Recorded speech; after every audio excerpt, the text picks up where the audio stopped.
Hello, everybody, and welcome to the session. Just gone live. We're going to get started in around 10 minutes or so, but I thought I'd go on live so I can say hello to people. So thanks to those that are watching already and have signed into the chat window and are typing a few messages, which is lovely to see. Brielle, thank you for joining. I'm glad you could join because it is school holidays and I know you're in Melbourne like I am. And Patricia, thank you for the lovely comment. That's really nice. She says, I'm retired and tutoring, homeschooling, but have used my ideas for years. So thank you very much. That's really, really nice to hear. I'm just going to see if I can get everything set up here. Got a few things going on today. It's been one of those days. Oh my goodness. Everything's going to be fine, touch wood. Hello to Jim. Lovely to have you here. And Laurie in snowy Manitoba. Oh my gosh. It's funny. Well, you can probably see a little bit behind me. We have a really beautiful sunny day here in Melbourne. So sorry about that. Diana says hello. I did say hello to you already. Erin from Calgary. Cold there too? I don't know. Maybe. Yeah, it's just been strange weather here the last few days. Last night we had crazy winds. I don't know, Brielle, if you had that too. Crazy winds. It's just been a bit nuts. Just getting a message from Amy, who's moderating. And yes, Amy, is the answer to your question. I'm going to say, well, you don't have to. I'm going to send her a little link so she can join the session if she wants to. Okay, I can multitask. It's all good. It's all good. All right, I'm going to do this while I'm talking to everybody. I'm looking forward to today's session. I'm going to tell you all about the things that I've done with today's session, or sort of kind of gone through to get today's session ready. It's been interesting, let's just say. Interesting, as sometimes technology is. All right, I'm going to type this reply and stop talking so I really can't multitask.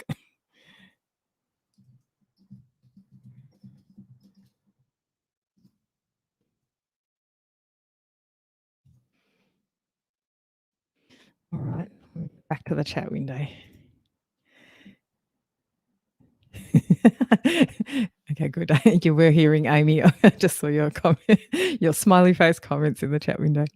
Yes, no pressure to join. Amy's just asked if she should join the live session. Last month, we weren't planning that she would join the live session, but then she ended up coming on live. I think it was last month, and she's like, haven't done my hair and makeup. Wasn't ready for it. It was fine, of course, because she always looks beautiful. So yes, feel free. It was useful last month, I realised, because Amy at the end was able to verbally tell me questions that had, needed to be answered from during the session. So that worked out to be quite useful. Here she is.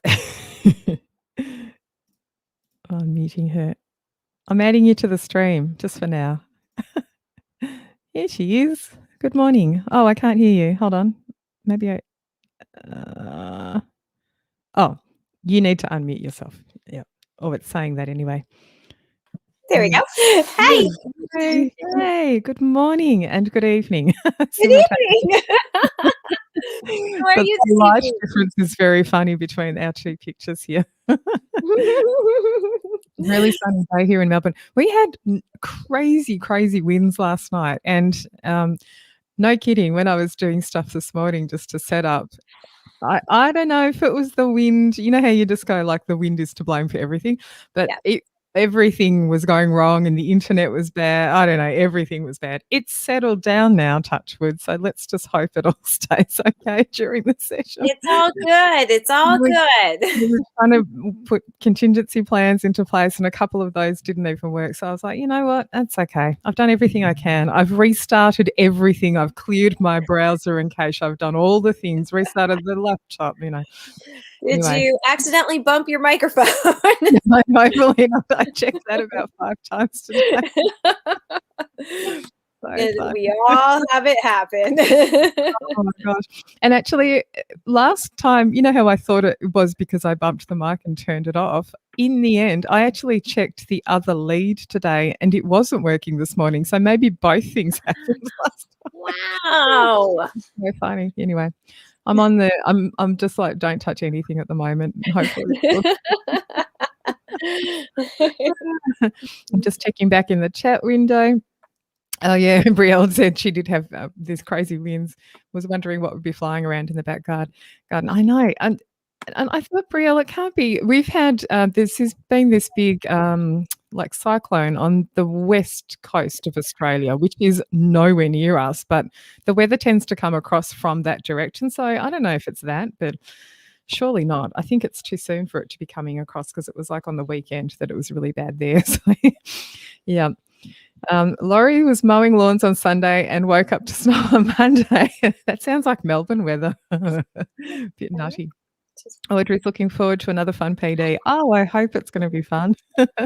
And Carol, hello from Pennsylvania. And Jane. AL, what's A? Oh, hang on. Don't tell me. Alberta. No, that's not right. That's Canada. What's AL? Which state is that, Amy? Sarah was jumping in and out of the screen there. Oh. She was saying hi. Jane can write in and tell me. Oh no, I'm pretty good on my what do you call it? Abbreviations for states, but I don't know. Which abbreviation is it? AL? Oh, Alabama. Oh, Alabama. Oh, silly. Of course, should have gotten that one. That's probably one of the first ones in your song that you all learn, is it? Yeah. See, I'm in the midst of right now doing 50 Nifty United States, and then of course tour the states, where not only do we learn the states as well as the capitals. So having a great time, because my students actually, they did it. We filmed them outdoors using Seesaw so they could sing into this that on the chorus, and then we put up the green screen with the video going on behind it of drawing of the states, and they all came in with the state they're studying, and they did it like Pennsylvania. Can't think of a rhyme for Pennsylvania, so I'm going to. And it came out beautiful. Like, I had my divisional director check it. I'm like, can you check this? But he's also a parent. And he just wrote back like, I love this. I'm like, no, could you hear them all? This is great. I'm like, okay, awesome, perfect. But I was like, can you look at it to make sure you can hear them all? Oh my gosh. I love that he loved it. Having a song is such a good way to remember things. It's often the way. So in Australia, we have a tax file number. Everybody has a tax file number. And I literally know my tax file number off by heart. It has like 9 digits, and I know it because I sing the numbers as pictures. And so whenever I fill out a form and I have to put my tax file number in, I don't need to look it up. I just sing it to myself and, can remember it that way. That is perfect, because you could go 1, 2, 3, 4, 5, 6, 7, 8, 9. Yeah. 0. It does have a 0 in there, and I thought, I don't know what to do with 0. So I just say that one. It has no, 0. 1, 2. If you're in Jersey, we like our zip codes that have 0, we tend to say O for some. Don't even ask me why, but I grew up in Jersey. Yeah, always doing it with my zip code. Yeah, and then I've learnt to say, because often you're saying numbers verbally to people, and it's much better if you do say 0, because then you can't be confused with them. Right. All right. Who else have we got? I'm having a little. Yes. Thank you for the clarification about Alabama. I should have known that one. That was a bit silly. Mental blank. It's been, as I said, one of those days. And Debbie's in Melbourne. Yay. 3 more days of term break. Yes. You're back on Monday. Yeah. My boys have a day. Well, they get a day off. The teachers don't, because they're doing professional development day. So my boys get an extra day, which is good. And Glenn is border. Okay, border of Queensland. Oh, you're near Stanthorpe. Yep, cool. That's nice. That's a good area. My boys actually travelled through there a few weeks ago. Actually, the previous school holidays, I think.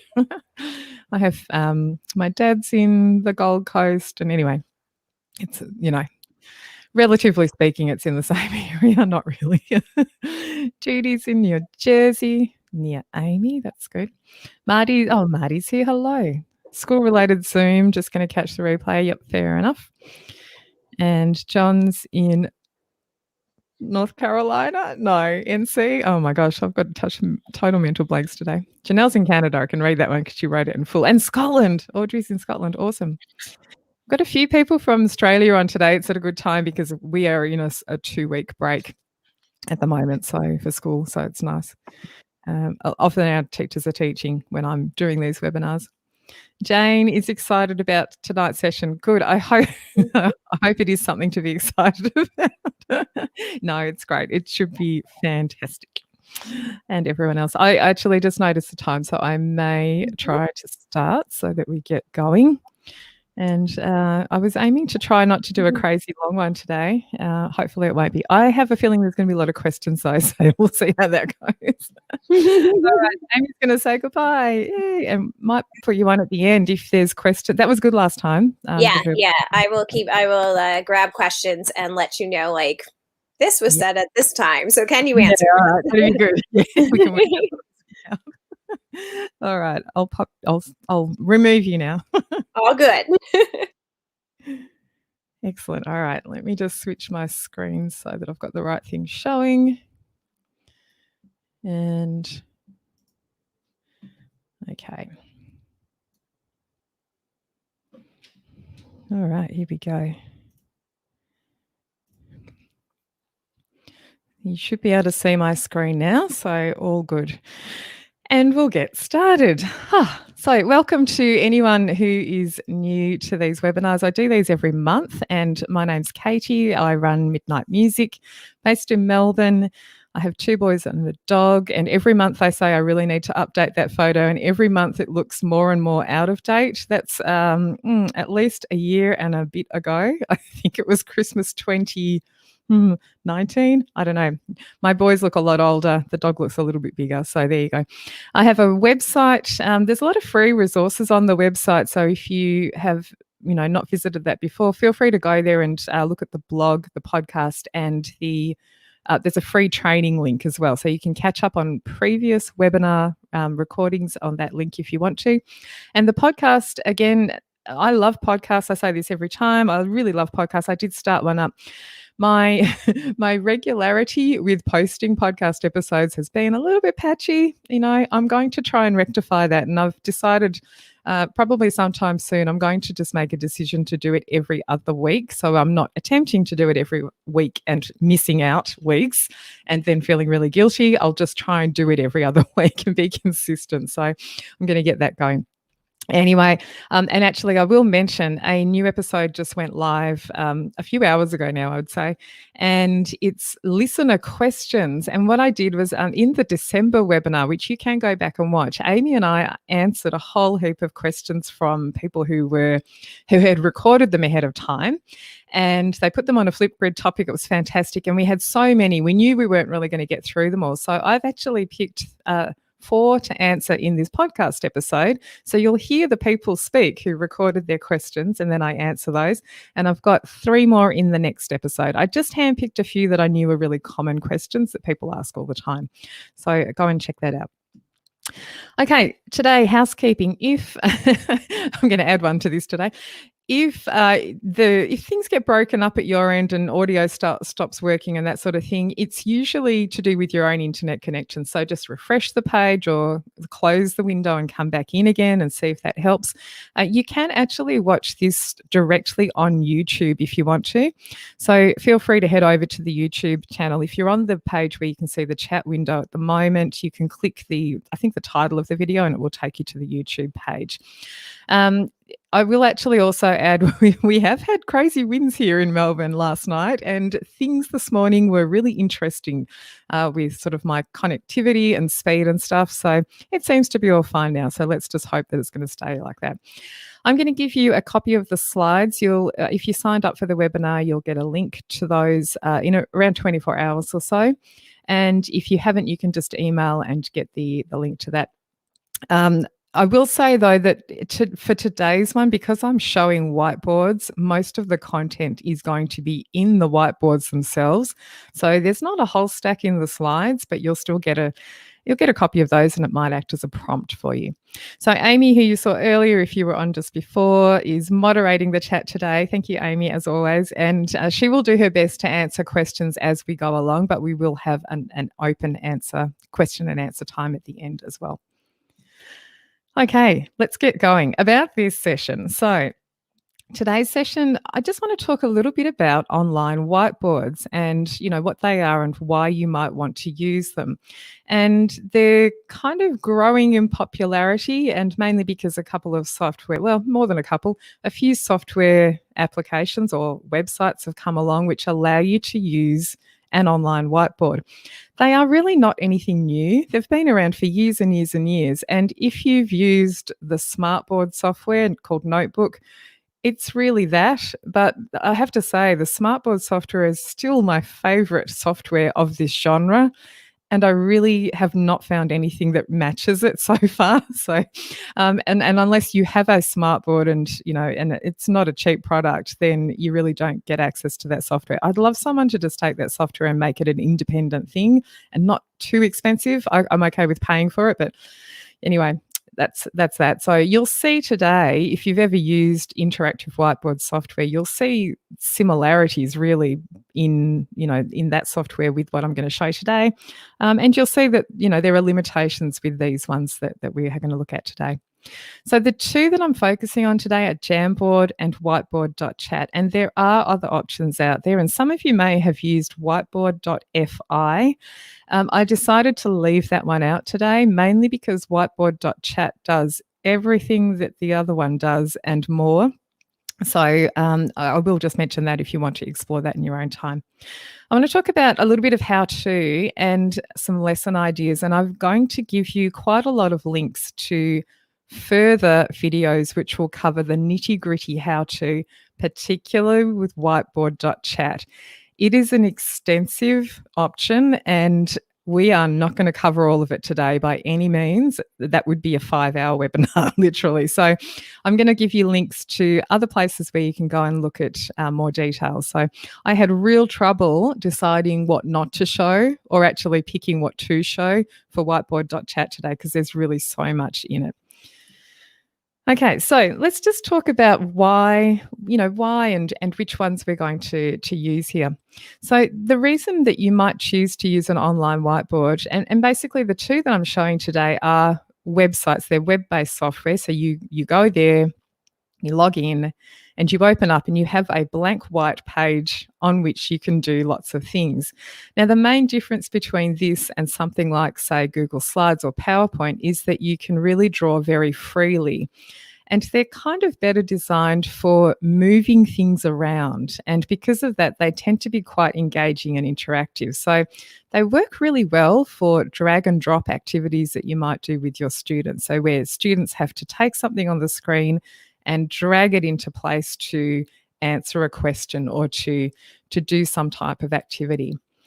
You can also use these to fill in PDF worksheets digitally. Now, these are not the only ways that you can do that because there are tools that are designed specifically for that purpose in mind, but that is something that you can also do in these whiteboard software tools. They are really well designed for collaboration, and that's really kind of why they were designed in the first place, I guess.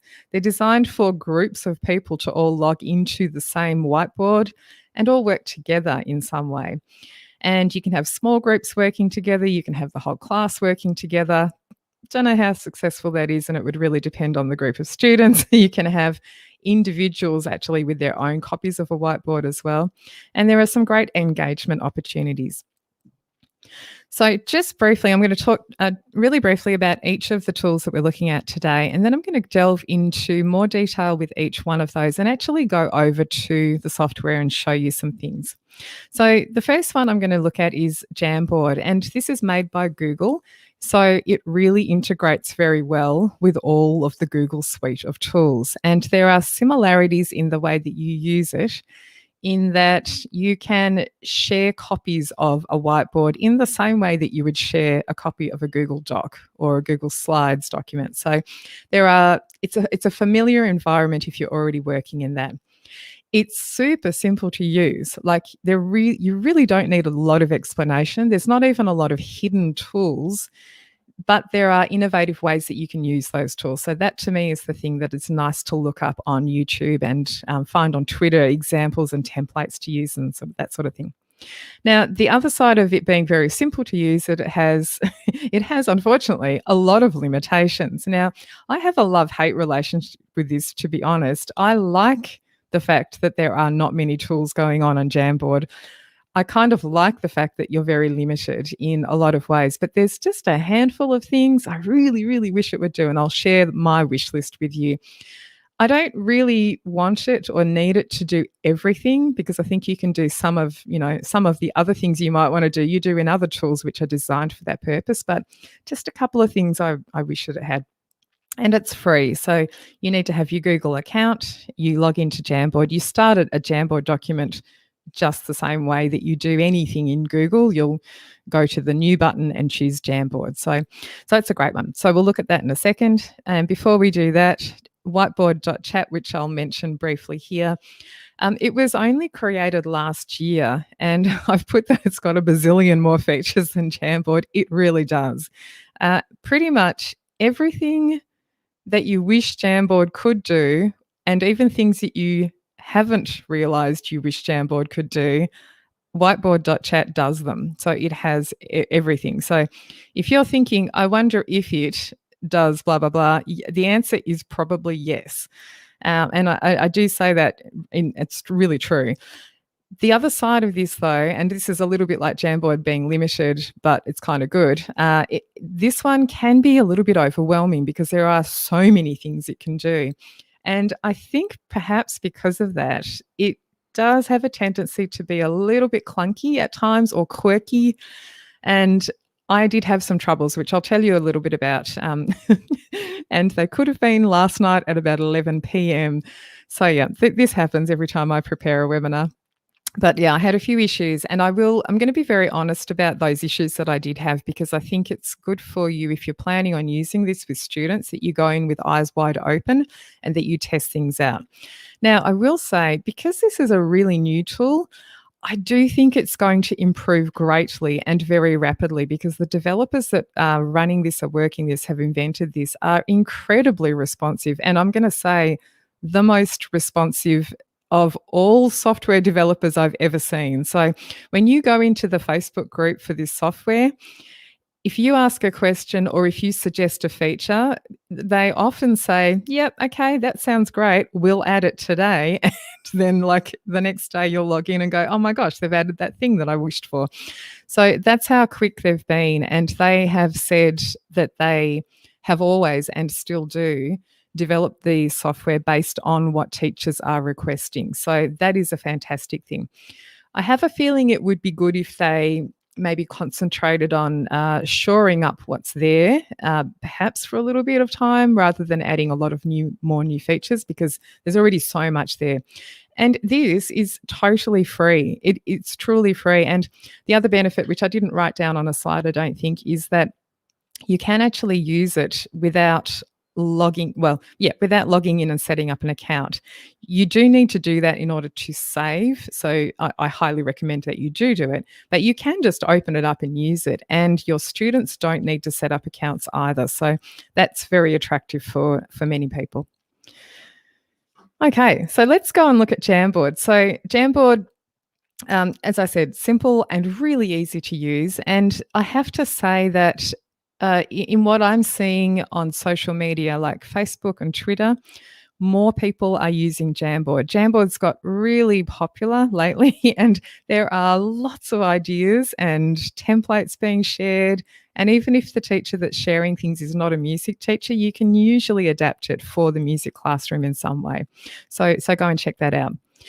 Okay, so to get started with Jamboard, you're going to either go to jamboard.google.com, you'll log into your Google account and you'll be on a new board already, or you can open up your Google Drive and just click on that new button and choose Jamboard. I'm going to head over there now.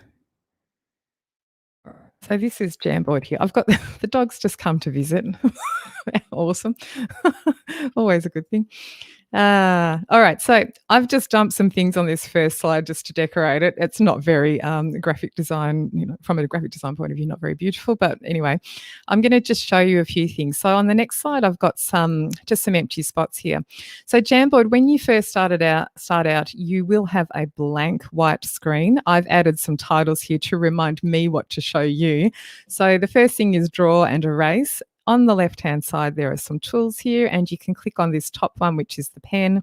If you click on the little right arrow, you'll see that you'll get a menu pop out and you can choose what type of thing you want to draw with. So this is a pen, a marker, a highlighter, and a brush. The brush is very pale, and in fact, that's how I've done that highlight behind my text there. That's actually with the brush tool. But the pen tool, I can take that, I can choose a color, and I can just write. Please excuse my writing with a mouse because it's terrible. Look, oh my gosh, it's like really bad primary school writing here. That'll do that. So you can write with that. I'll just show you actually. I'm going to switch to my my trackpad for a minute because I was going to say I do find it's a little bit easier with the trackpad on my laptop. Yeah. Oh, that's terrible. Anyway, there we go. You can use it. This is an eye. This doesn't look like an idol. You can use it with your tablet computer. Tablet computer. Like if you've got a touch screen, it works really well, much better than what I've got set up here. You can also use it on your iPad. And as a teacher, one tip that I did learn is that you can log your iPad into the same Jamboard as you've got open on your laptop. So if you need to project from your laptop, for instance, you can actually collaborate with yourself and have your iPad showing the same Jamboard, and it's much easier to write than on the touch screen. So that's just a little tip there. So once you have been drawing, so that's the pen tool. The marker is a little bit sort of thicker and heavier, and the highlighter is a highlighter, and the brush tool is the really pale one here, which looks like that. Now, anything that you have handwritten like this, you can actually erase. So I can choose the eraser and rub these out here. Now, the text that you see here is added by a text box. I can't actually erase that. If I do this, it's going to just erase the little highlight that I've got behind it. And you can actually use this kind of to your benefit. Some of this written text, not written text, sorry, the handwriting, things that you do with the pen tool actually stay on top on a layering point of view. So if, for instance, I was to choose the marker and color over the top of my text here, I should have done white. If I do it with white, let me do this one over here. You can actually hide things behind coloring, if you know what I mean. Like if you spend long enough coloring and so it goes completely white, it looks like the J is not there anymore. And probably the pen tool's better for this because it's a bit darker. There's a lot of colouring involved. So you can kind of hide things there, and that can be a fun activity. There's some examples of that I've included on today's links. But then the eraser will erase the handwriting that's over the top there. Okay, so other things you can do working down this little tool panel here. This is the select tool, and you'll keep going back to that between using one of the other ones because then you'll want to move things around or resize them. Underneath that, I've got the sticky note, so I can click on that. I get the opportunity to write something, and I can change the color of the sticky note if I want. And when I click save, it's going to just appear on the board. You can keep adding sticky notes if you want to. And when you're done, you just click cancel. Once you're out of that, you can move them around. Each object that you add to a Jamboard has a little rotation thing on the top left-hand side, so you can rotate them there. And the sticky notes are great. You can have them small or big. They can be really great if you want to get students to add a comment to something that you're doing. You can get them to create a sticky note from scratch and write on it, or you can actually set them up and then get them to add something to the sticky note that's there. Next thing down in this little tool menu here is the option of adding an image. So you can just click on the image option and add something. This is very familiar if you've used Google stuff before. You can upload something. You can go to your Google Drive. You can do a search from Google Photos.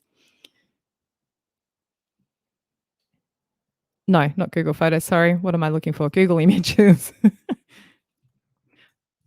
Search for something here. Anything that pops up here is legally able for you to use. That was not the right word to say. Correct. So you can do that. Shapes is another option on the left-hand side here. So you can choose something from the Shapes menu. You can click to add the shape. You can resize it. You can change the color. Once you've added a shape, and this is the same for text as well, you can come up to the very top and change the border colour of the shape and the fill colour of the shape. And if you want no border, you can just choose white. Once you click off it, it's just a filled in shape. So a few other shape options in that menu there too. And then the text box, a separate one. When Jamboard first came along, they didn't have a text option. So I used to kind of trick it into showing text like this. I would create a sticky note and make it a transparent sticky note so that it just showed the text. But now they have this text option here. So you can just click on the screen and add some text there like usual. So that's all really, fairly self-explanatory. The last one down here is the laser, and you can use this just to sort of highlight things for students while you're talking to them. The laser automatically disappears after a couple of seconds. So it's just really for pointing out something live. Okay, so that's the real basics. Let me just go back to my pointer and to the next slide. Up the top here, you've got a little slide navigator, jam navigator. So each page or each Jamboard session that you set up is known as a jam, and each one of the pages is known as a frame. So they have a little bit different terminology. So going on to my next frame, images and GIFs. So I showed you how to do an image on the other slide there. So this one was just added from Google Images here. But the fun thing that you can add are GIFs and GIFs that are stickers. And by that I mean this is a sticker. Can you see how she's got a transparent background? So if you moved it across something that's coloured, you can still see around the edges of it. This one's obviously like a regular GIF that you can see in a square there. Now the way that you can add these onto your Jamboard in multiple ways. There's multiple options. The easiest one I find is to use the Giphy extension. So if you click on the Giphy extension, then you can just come in here and search for something. Now, depending on the age of students that you work with, you may or may not want to do this in front of students because there can be questionable things that pop up in here. So if you're with young students, you add them ahead of time, if not later on. So you can search for something like happy, I don't know, whatever you want to search for, and then add whatever it is from here. So with Jamboard, it's great. You can just simply click and drag it on and it will pop on there. It just takes a second to load each time. The Office, the good old Office. I will say I had not watched The Office until last year when my boys forced me to watch all 8 seasons of The Office, which I did. I now feel I know about all the jokes and everything that goes on when people talk about The Office. Now, in the Giphy extension for Chrome, there are multiple menu options down the bottom here. So if I've got the happy word searched still in there, if I click on this second option here, this is stickers. So these are still GIFs. They just happen to have transparent backgrounds, and they're super useful when you're setting up, interactive things for your students to use because you can use them in a very clever way. So this one, for instance, is text only. You can drag this on. And once again, it takes a second to load here. But this is text. So you'll see later on, I've got one where I've chosen a pointer, a hand pointing at something. And that can be really good to draw attention, the student's attention to something on the page. I will say, as someone who is affected by flashing and photosensitivity, I don't find it very nice when there's a lot of stuff going on one single page. So I would use them very carefully and very judiciously is the word, I think. Maybe 1 or 2 moving, flashing things. I just find it gets a bit much if there's more than that. And I'm sure that there are students who are much more sensitive to it than I am. So that's images and GIFs. And the last thing I'll just talk about with basics of Jamboard before I show you some lesson ideas is backgrounds. So with backgrounds, you can go into the set background option and choose something. So you can see I've got a black background right now. I can change it back to white, and I can go in and choose dots and lined paper and grid paper and other colours here. Now, the thing that everyone was screaming for last year particularly was the option of adding your own background, and finally they added it in. I feel like with Jamboard, everybody begs for these things for months and months and months, and they just feed like one little new thing out and everybody gets really excited. But what you can do is upload something or find something from Google Drive that you've already got. So if I go into my Google Drive and go into this here, I'm just going to find an image that I have here. So I've got some staves already set up. And I can choose, let's say it's a 2-line stave, and I can go set frame as background. And then this is in the background, just like you do it with a Google slide. You can't like move it around at that point. So this is fantastic. Now I can draw on top of it, which is really useful. Oh, wish me luck. I'll use the trackpad for a little bit more. Oh dear. Anyway. I wouldn't get full marks for that, but whatever. It's close enough. You get the idea. So this is great because then students can draw over the top. And this is why I think the whiteboards are really useful, particularly as music teachers, because although a lot of typing goes on nowadays with digital, sort of Word documents and stuff, you still really need students to handwrite things at times. And this is where I find there's similarities between what music teachers need in software and with what maths teachers need in software, because often they need that sort of thing as well. So I actually have found that on Twitter, when I'm looking at resources created by other teachers, often the maths teachers have useful resources or templates. It's like, or ideas, which make me go, oh yeah, that would be super useful for music too, because they need that handwriting. So that's that. I don't think I have anything else here. No, that's it. So let's go across here. I've just got some ideas of how you can actually apply all these things, because I find it's all very well knowing like what the tool can do, but like how are you going to use all these things? So I have a few ideas. Some of these you will have seen if you attended, I think, the August webinar. I did a one about ways to engage students with technology. And I did show some of these then, but I've added a few things. And I'm going to just say that these can be applied to whichever whiteboard software you might be using. So although I'm showing you these in Jamboard, just keep in mind that you can absolutely do the same things in whiteboard.chat. And when I get to that one, you'll see some different ideas, same thing. You'll be able to do them in Jamboard too. So this was one idea I had. You can use the sticky notes to have different song sections identified. And you could set this all up ahead of time, and then you could be playing a song for students, and they need to then put the sections of the song in order. So they're going to just drag them into place, and you could have them all set up like this for the students, the sticky notes, or you can just ask them to set them up themselves. It's really not hard. They're going to click on sticky note and add the word in. But kind of nice. And I've put a tip here. You might not need to use all the sticky notes. So it's good to sort of put extra maybe to throw them off a little bit. So our song has an intro, and then there might be a verse next, and then there might be a chorus, and then there's another verse, and then there's maybe a bridge, and then another chorus. And then, let's have a key change. It's Beyonce, Love on Top, and another chorus, and then the end of the song or the outro. So you could have them do that like it's a timeline type activity. Here's a finished one that I prepared earlier. That's what it would look like. So that's a really simple idea, and I think you could apply that to many different things. Maybe you've been doing a piece of music with the students that they've been studying, and you might have identified sections as A and B, or you're doing rondo form or something like that. And again, you can get students to listen to something and then respond to it with these sticky notes. Okay, here's my little pointer sticker GIF. This is good. See, I sort of put this text up the top, and it's not very noticeable. Oh, here's a good opportunity to use that little sticker.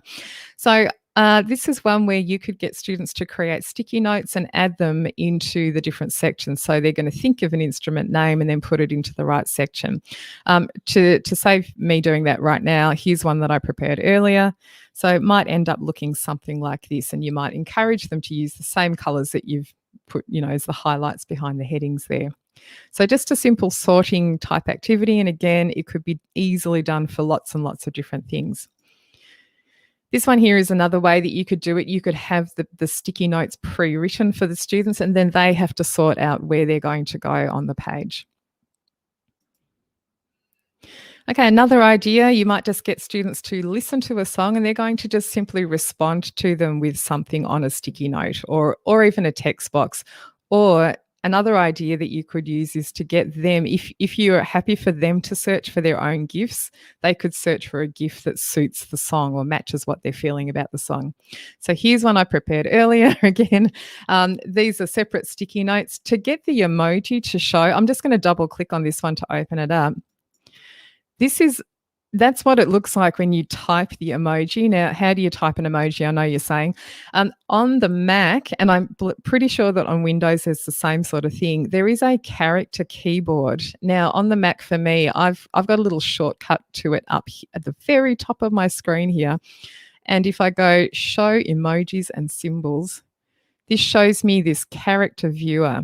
Now, I'm pretty sure there's one on Windows, and if there isn't, you can actually find Chrome extensions. I think the one that I've got is Joy Pixels, which will provide you with a huge menu of emojis. So if you want students to use that, obviously they will need that too. But you can add, you can double click from here. Make sure you're in the sticky note, double click on the emoji that you want, and it will add it to the sticky note there. I'll just close this off here. Hit save, and now I'm going to have 2 emojis on that one. So that can be a nice way just to simply respond without it having to be a lot of text all the time. But, you could say to students that they're able to write text if they want to as well. Now, this one here, I wanted to show that this is a way that you could get students to use an existing worksheet that you already had created, and you just want them to respond in a digital way. So this on this side it's just an image, a screenshot of a worksheet that I have. I've actually moved it so all the text has gone out of place. There we go. I've actually linked to this in the Wakelet collection where all the links are for today's session. I've put a link to that. I think I have. Actually, no, I lie. I'll try to remember to add that. This is just a simple worksheet that I got together. So you could do this, put it into Jamboard so that then students can handwrite over the top, or they could add a text box and write their responses over the top there. I added this keyboard picture. I just thought it was a nice kind of fun, useful thing to maybe have on the screen if they want to see that as a reference tool. So that's a really easy way to get students to respond quickly to something that you had already in a PDF format or a digital format, and you now want them to use it in this way. Now, this one again, this is an image which I've added onto the screen. When I set this one up, you weren't able to add backgrounds to Jamboard, so I did set it up as an image on top here. It's not ideal because now students can move it around, and you saw on the previous slide, when you write on the top of an image, it can get very confusing because if I go back to the select tool, this can be moved out of the way. So if you've spent time, doing something and then students accidentally move it, it can be really frustrating. There's no way, this is one of my wish list things, there's no way I wish there was just an option here to lock the image in place, but no, you can't do that. You can change the order of images, but the handwriting will always stay on top. So, I don't know, this is just the way Jamboard works. You've just got to go with the flow, go with the flow. So you could give them instructions here, draw a treble clef, draw a D major key signature, and a triad on top of that. Many applications for that type of thing. And now that you can add this as a background, I would definitely do that for that part of the activity. So here's another simple one as well. Because it's easy to use the Google image search and the results that are returned are going to be images that you can use legally, you could get students to do that as part of a collaborative board. So you can get them to, type their name and add the instrument that they've always wanted to play. This can be great as a little, check-in activity at the beginning of a class, maybe while people are turning up, especially if you're in a remote situation. You've got kids who are logging in early and, while you're waiting, you could get them to do something like this. It can be nice to do these personal activities too from that social emotional learning type of point of view too. So something like this could be fun. All right. Film scores by John Williams, show me with an image. Now, this is, again, something if you need to be happy that your students are going to go searching for images. So you could do this, and then here's something that I prepared earlier. So they can go into images and just type the name of the movie, a movie that they know that John Williams composed a score for. So let me show you an example. I've got space to add one more here. What's missing? Who can guess what is the thing I'm going to search for? I'm going to search for this one. Oh, yeah. Click insert.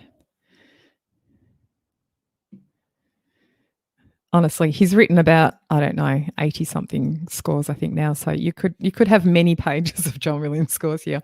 So again, that can be nice, just a bit different to typing simple text on the screen. Okay, this one. Now, I want to talk about, because now we have this opportunity to set up backgrounds, this entire background I set up outside of Jamboard. Putting everything on the screen, these little bars here, the background bars with the treble clefs already prepared, putting them all on separately by themselves would be painful, I think. It's because it just takes a lot to sort of line things up. It's much better. I've decided that the approach really is to prepare as much as possible outside Jamboard as a background and then pop it into Jamboard and only leave the things for the students to write on the top. So anything you want them to move or add text for during the lesson, that's what I would leave not done. So things that you know that you're going to need to set up ahead of time, it's really much better and you're going to get lots more flexibility if you set them up outside Jamboard.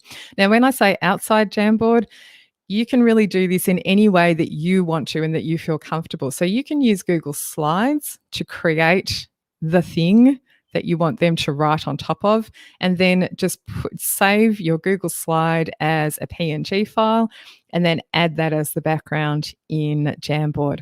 I use Canva a lot. So Canva is something that I did for this one. Let me see if I can just find this. I've got Canva open here.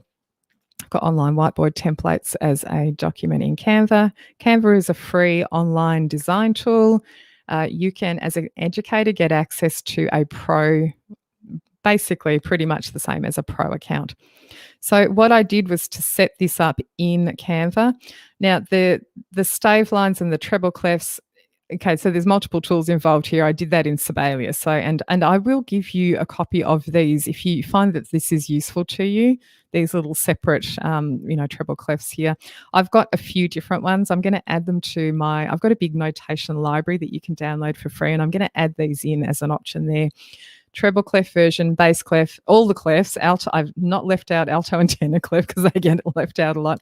And there's a blank version as well. But I found it useful to set these up in Sibelius with just short bars which were separated. And then in Canva, I've added all these text items here. It's much, much easier to set all this up in Canva where you really get access to fun fonts, and it's easier to change the colors.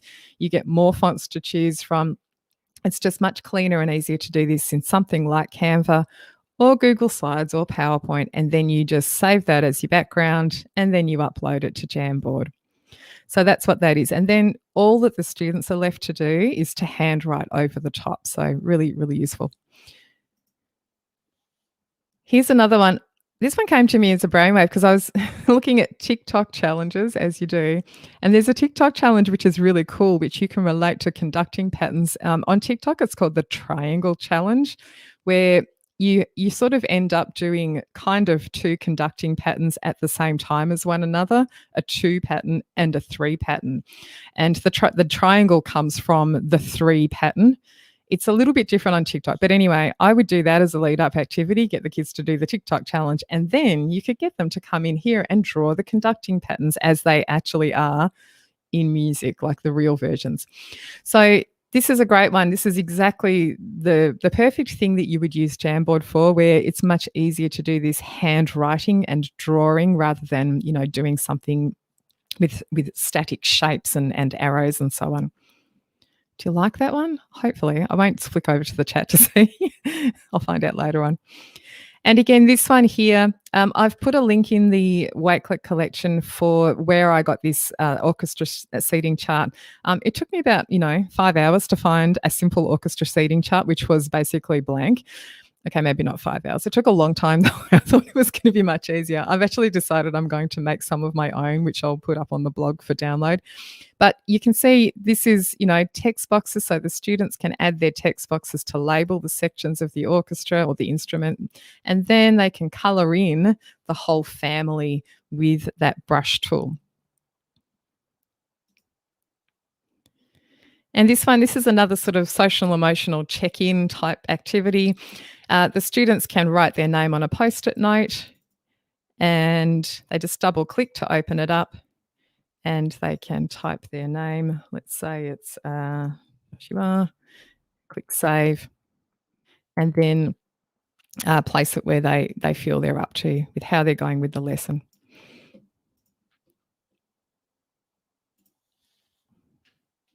Now this one, hilarious picture.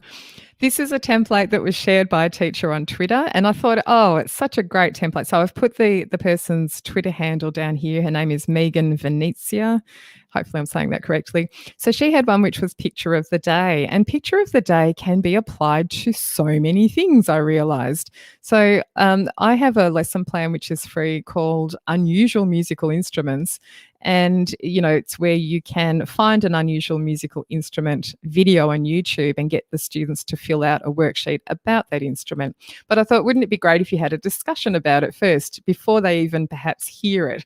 Maybe not with this one here. This is a bit of a strange example, but I just thought this one was a funny one. So with her template, you can put your own image in there, and it can be anything you like. I mean, she had, something to do with history, I think. It was like a march or something like that. It could be anything. So you could have, a picture of a concert hall and students need to discuss, and they just choose a Post-it note and they need to comment on with I wonder something about the photo, and this makes me think. This one makes me think, what on earth was he thinking? But you could have anything really on this page, and it's really adaptable to many, many different scenarios that you might be doing in teaching and different age groups as well, I think. So super useful. And I've put a link to her tweet in the Wakelet collection, so you can go and find that. And that's it for this one. Okay, great. Let me just go back to my other presentation file here. So let's just talk a little bit about working with students within Jamboard. I bet there's been some questions about this in the chat already. Amy's nodding. So you can actually share Jamboard activities with students in a few different ways, and it's great because you can adapt it to whatever scenario you're working with. So you can share the anyone can edit link. Now I've put that hoping that most of you know what I mean by that. It's the same as if you're working with a Google Doc or Google Slides. You change the sharing permissions of that document to anyone with the link can edit. And that means that everybody is going to be working in the same document. So do be careful. If you don't want that, don't share that link. If you do want that, that's the link that you'll share. You'll change the permissions, you'll copy the link, and you can post it in Google Classroom. You could post it in a chat window. You can email it to the students. It's just a link that you'll share. The students will click through and they'll end up in your one single Jamboard. You're going to need to set very clear expectations for shared Jamboards because, yes, students can mess with each other's work. So that is simply a classroom management thing. It really comes down to. So you have to set very clear expectations and maybe start small. Don't start with, you or someone else is set up with this beautiful thing, and then you get everybody to share it and then it gets ruined. Start very small, build up the expectations, digital citizenship rules and all that sort of thing. The alternative is that you can actually do the force copy link. Now, if you're not sure what I mean by that, in Google Docs and Slides and also Jamboard, you can change the end of a URL of a document. So at the very end of like a Jamboard document, let me go back and show you, there's at the moment there's viewer. So I'm just going to back a page here.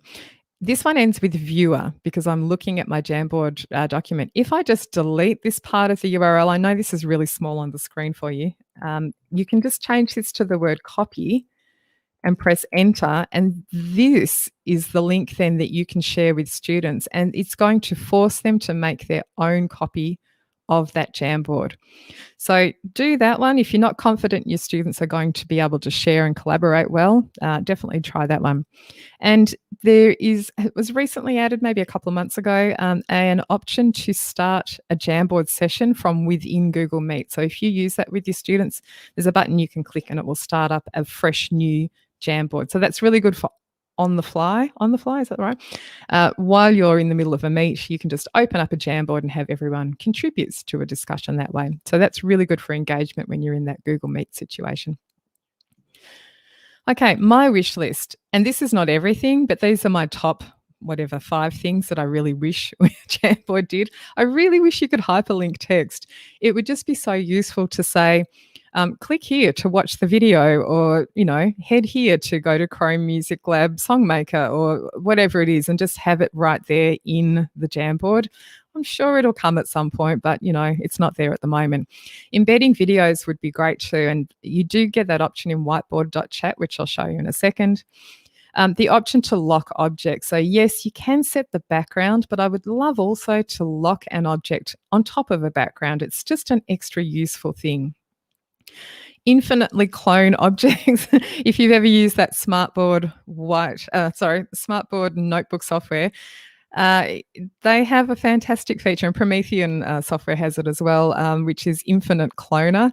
On Promethean, it's called Drag a Copy, I think, and you can turn that on an object, and it means that students can drag away like a quarter note, for instance, and there's one still there. They can keep dragging copies of this quarter note, so it just gives you a supply of objects for them to drag away without you having to make a whole pile of them.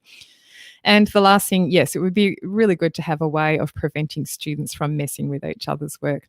There are other things I kind of wish it did, but those are my basic ones. That last one, preventing students from messing with each other's work, is actually a feature of whiteboard.chat. So if that's something you really, really need, definitely look at that. All right, let's go over to whiteboard.chat. Deep breath. So this one, it really does all those things that I mentioned that Jamboard does not do. There's caveats though with it. It's not like a perfect thing, but I will say it does do all of those things. So to get started with whiteboard.chat, I already have one opened up. So I'm just going to tell you this part and you can go and explore. So you'll go to whiteboard.chat, you'll click the blue Start Drawing button, and then this little window will pop up over the top that I've got down here, and you'll choose Start Teaching. Now, from that point, you are in a whiteboard and you can just get going. You are not logged in. It doesn't ask you to log in first, but you can then log in, and that will give you the option of saving your work, which I advise. So when you go into the board, there's a few things that, and I'll try and remember to show you all of these. There's a few things that I think you should do to set your board up before you get students in there. So logging in is that first thing. So you'll log in, and that allows you to save, and it allows you the opportunity to share your board with students and collaborate and invite them to come to your session. Until you log in, you cannot do those things. So you really need to log in order to do those. I will also advise that you can choose your board and brush color, and so I have got it down there. Set the default tool. I'll show you that in a moment. So you'll choose your board and brush color. I'll show you what that means. You can change your display name. Again, I think that's a good thing to do. And you can choose student settings. Now, all of this takes a very short amount of time, and you could set up all these things in a single board and then just keep duplicating that as your sort of basic template board if you don't want to sort of set these all up each time. But it's not hard to do. So let's go across to whiteboard.chat. I'm going to close. No, I'll leave one Jamboard open for now. So this is whiteboard.chat. Now the color yellow around the outside is there because I have chosen my board to be yellow, and your board can be any color you wish it to be. So if you have opened it up right now while you're listening to me talk, yours might be blue or pink or green or some other color.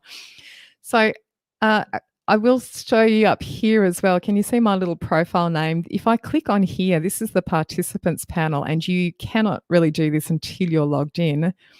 But I can see here anyone that's logged into my session. So I have some students that have been set up and they are logged into my session, and I've got those settings there. Now, the login option, if you're not already logged in, you can click on settings here, and that will allow you to log in. So you won't see this, it will actually ask you to log in. And once you're logged in and you click on settings, then you'll be able to see this here. Now, I want to show you the one thing that, oh my gosh, when I first started using whiteboard.chat, I'm going to say I was frustrated, and I'm going to be really honest about whiteboard.chat.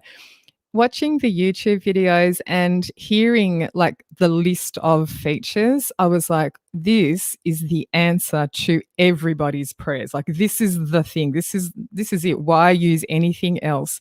But having used it quite extensively in particularly the last week, because I like to leave things to the last minute when I'm preparing webinars, having played with it a lot, I have really, there's been times of frustration. So I want to be honest about this so that you can go in with eyes wide open and just experience it for yourself. And what I would advise is do not run away from whiteboard.chat, because I totally think it's worth giving it a go.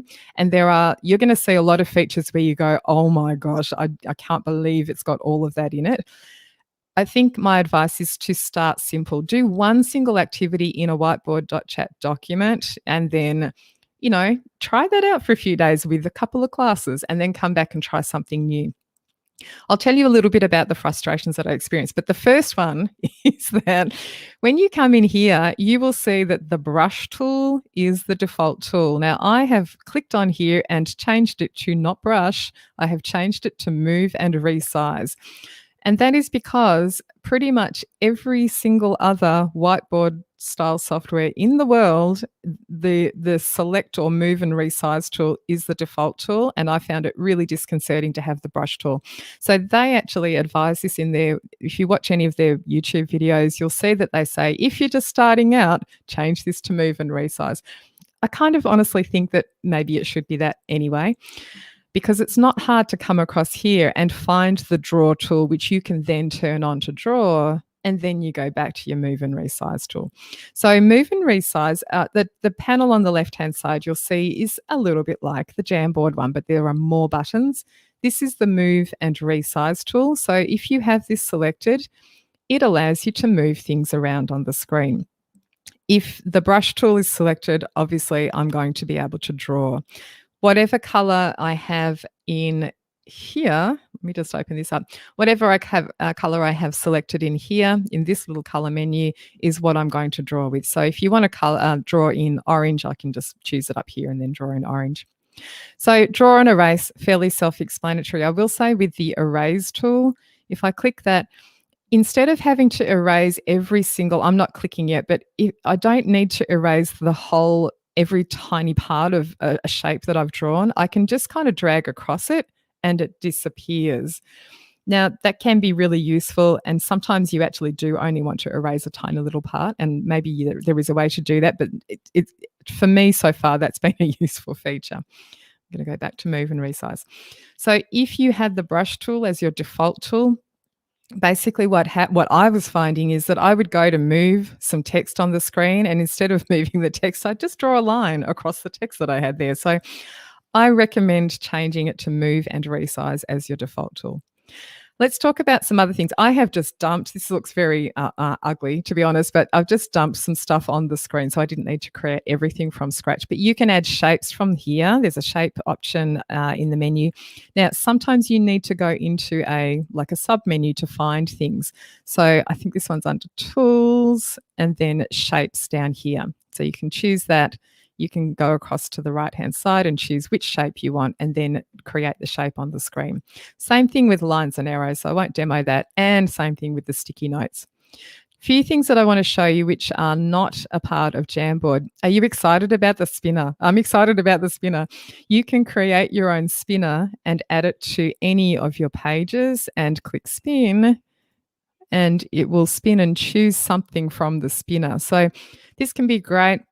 I love this idea. If you're maybe learning a song with your students and you want to you want the students to sing it over and over and over and over, it can be really good doing something like this and say, okay, now we're going to sing it with a dotted rhythm, and now we're going to sing it forte, and now we're going to sing it staccato.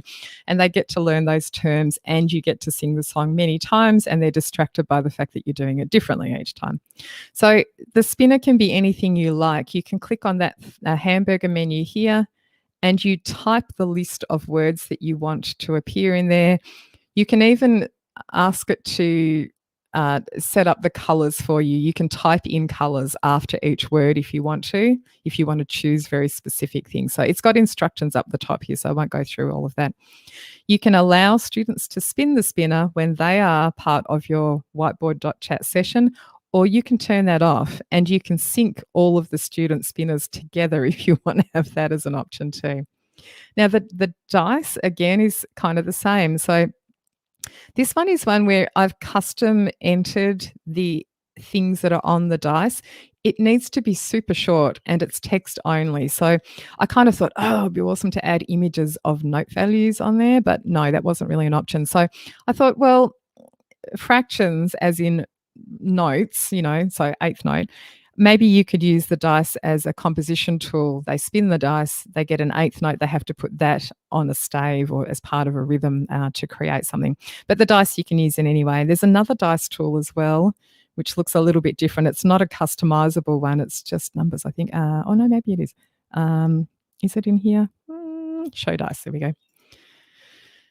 This one's kind of cute. It just appears, here we go. It appears in the same color as whatever your board is. So let me put it down here. Oh, see what I mean about now whiteboard.chat. Occasionally things just kind of blink and disappear. This is why it gives me a bit of heart failure. So I can click this to spin this dice, and it's got that really cool 3D look to it. You can have 2 dice going or 3 dice going and spin them all at once. Now, how cool is that? So I feel like this could be I'm sure that there's lots of ways you could adapt this. Maybe you can add an idea to the chat window. This one though, you can just decide how it's going to roll ahead of time, I believe, with the instructions in there, but it's not one which you add your own custom things to.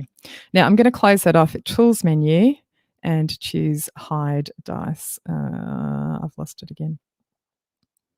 Hide dice, there we go. Oh, okay. Phew. All right, and student signals, I just want to mention these. So you can add these student signals. So this is traffic lights that you can add to the board. Now, when the students see them on their board, they're blank like this, and then they can choose to click one of the colors to say red, I don't know what I'm doing, yellow, I'm kind of okay, or green, I'm all good. So I'm not going to do that here, but I'll show you what that looks like on a student board. And this one as well, you can keep clicking on this and it will give thumbs up or I'm in the middle or thumbs down, and there's a couple of other options where. Now, the benefit of this, and I'm going to go here now, if I click on this grid view down the bottom, it's going to show me all of the student boards that are currently there and my own board. So my own board is the one at the top left here. I've got some other students on different boards here. Let me just go. See this one here. This is the board of John. Let me just see if I can find that because I do have a couple of boards open here. Right, this is John's board. So let's say John is all good. So he's going to choose green. I'll do this student signal while I'm here too. I'll just click I'm toggling through different options. Let's say he's, there we go, thumbs up. Now, if I go back to my view, you can see on John's board here that it's changed. And if I was watching this view while he was doing it, I can see in real time what he's doing on his board. And I can see everybody else's as well. So I can see that these ones are on a different page. But John's one, I think this traffic light particularly is really great. You could have that, and the students can make it quite large on their boards. You can see at a glance that 15 students are okay or that 3 need help or whatever it is. Single view, let's go back. Oh, it's reloading. So, all right, I'm going to share. I'm going to share my little some of the things that weren't so smooth with whiteboard.chat. Again, just to make you aware. I find that it kind of reloads randomly. Like you're seeing a little bit of this now. Things disappear completely, and then you go, "Oh, is it coming back?" Okay, yep, it's coming back. Thank goodness. I will say that last night at about 10:30 p.m., I lost 2 pages. I was trying to change the order of some pages, and 2 of them completely disappeared. They were blank, so I had to recreate them. Luckily, it was a very simple process, but I was like, "Why is this happening?" Um, Anyway, there's just a few quirks, a little bit clunky. It's not as smooth sailing as Jamboard. So if you are not someone who wants to take a risk with technology in front of a group of students, stick with Jamboard. That would be my advice. If you're happy to give this a go, choose one of your classes that's a nice class and it's not going to give you a lot of pain. I would just, do that and make sure that they know that you're trying out a new tool. Tell them. I would totally tell them this. That's why I do this today in this webinar. Just say, hey, we're trying something new today. It might work and it might not. Don't spend hours and hours and hours of time setting something up just in case you lose a page, or set it up in such a way that it's very simple to recreate. So the ones that I lost, luckily, it was just a background that I had created in Canva. So all I had to do was add back a single image. So it wasn't a big deal. Before I leave this messy page, this here is an audio clip that I recorded straight into whiteboard.chat. So you go over to Add Media and you choose Add Webcam Video. I won't do it right now, because I don't want to live on the edge too much. Add Webcam Video / audio. You hit record and you record, and it saves it straight to your slide. Now, when you're a student, shall we try this? Oh my gosh, let's live on the edge for this one. I'm going to go over to, this is John's board. John can hit play. I don't even know if you're going to hear this. Let's hope. Hello, students, and welcome to class. Can you hear that? I just said hello, students, and welcome to class. This could be used so many ways for, yeah, Amy's giving me thumbs up, thank goodness. This could be used so many ways in the music classroom. I didn't get time to set up some examples, but what I was thinking is that you could have students press play and listen to what I sing, and you're going to write it onto the stave. And you could just be singing something very simple or something complex. You could even do the other way around, where students see something on the page, a rhythm or a melody, and you get them to hit record and they need to play the rhythm for you in a recording. And it would save to the slide as well so that you can access it and hear what they've done. All right, let's just move on. I want to show a couple of other things before we get too late here. Don't forget that everything that I showed you in Jamboard can also be done in whiteboard.chat. So here's a couple of really nice things about whiteboard.chat. They have stuff included which is actually relevant to music teachers. It's the first time I reckon that software has this. So I've left a massive big space here, and that is because there is an option here. Grids is the way you change the background. So if you click on grids, you can go, oh my gosh, music sheet, and you click on that, and there are stave lines provided. Now, you can't change the size of these, so it may not work for you. But hey, what a great thing that it's there. All of these notation little images here, these are all part of whiteboard.chat. And I'm clicking on them and they're not moving right now, but I'll show you what I can do to add more if I needed to. So up here is the manipulatives menu. Oh, I'm in the student one. Hang on. Okay, so here I can show you this. I can't move this because I'm a student and I did not create this.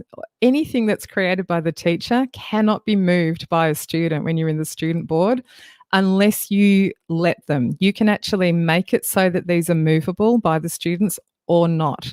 So that's there you go. That was a good thing to happen so that I could tell you. All right, I'm back to my teacher board. Let me go to the second one here. It's loading. See, now I can actually select these because I'm the teacher and it's on my board. So let me go into grids and choose music sheet, and there they are. So I can put these here. That's incorrect, but whatever, too high. I can put these here. So I don't mind this style of notation. I don't love the whole note though. I don't know. I'm very fussy with these things. I don't love the way the whole note looks. There's limitations, but hey, there's stuff in here. So you can go up to manipulatives, and there is a really big menu. It takes a second to load for me every time. There's a big menu here. Now, I'm currently looking at the math subset of the manipulatives menu, but if I click on this down arrow, you'll see there's about 7 trillion other things to look at, including music. And there's a whole heap of music symbols here that you can choose from.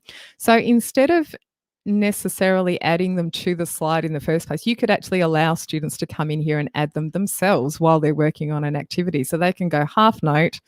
They can then come over here and click where they want that to go and add it themselves to the menu. With students, you can even disable a whole heap of tools if you don't want them to have access. So if you've got young students and you want them to have only a very simple set of tools to work with, you can basically disable most of this menu on the left here just to simplify things for them. I'm going to talk more about what's in this menu, and I've pulled some things out to save a little bit of time, but let me go to the next page here. I think it's on the next page anyway. Maybe. No, it's not. Okay, I just set up something because I wanted to show you that there's a way that you can set up like most of the materials that the students are going to need for a lesson.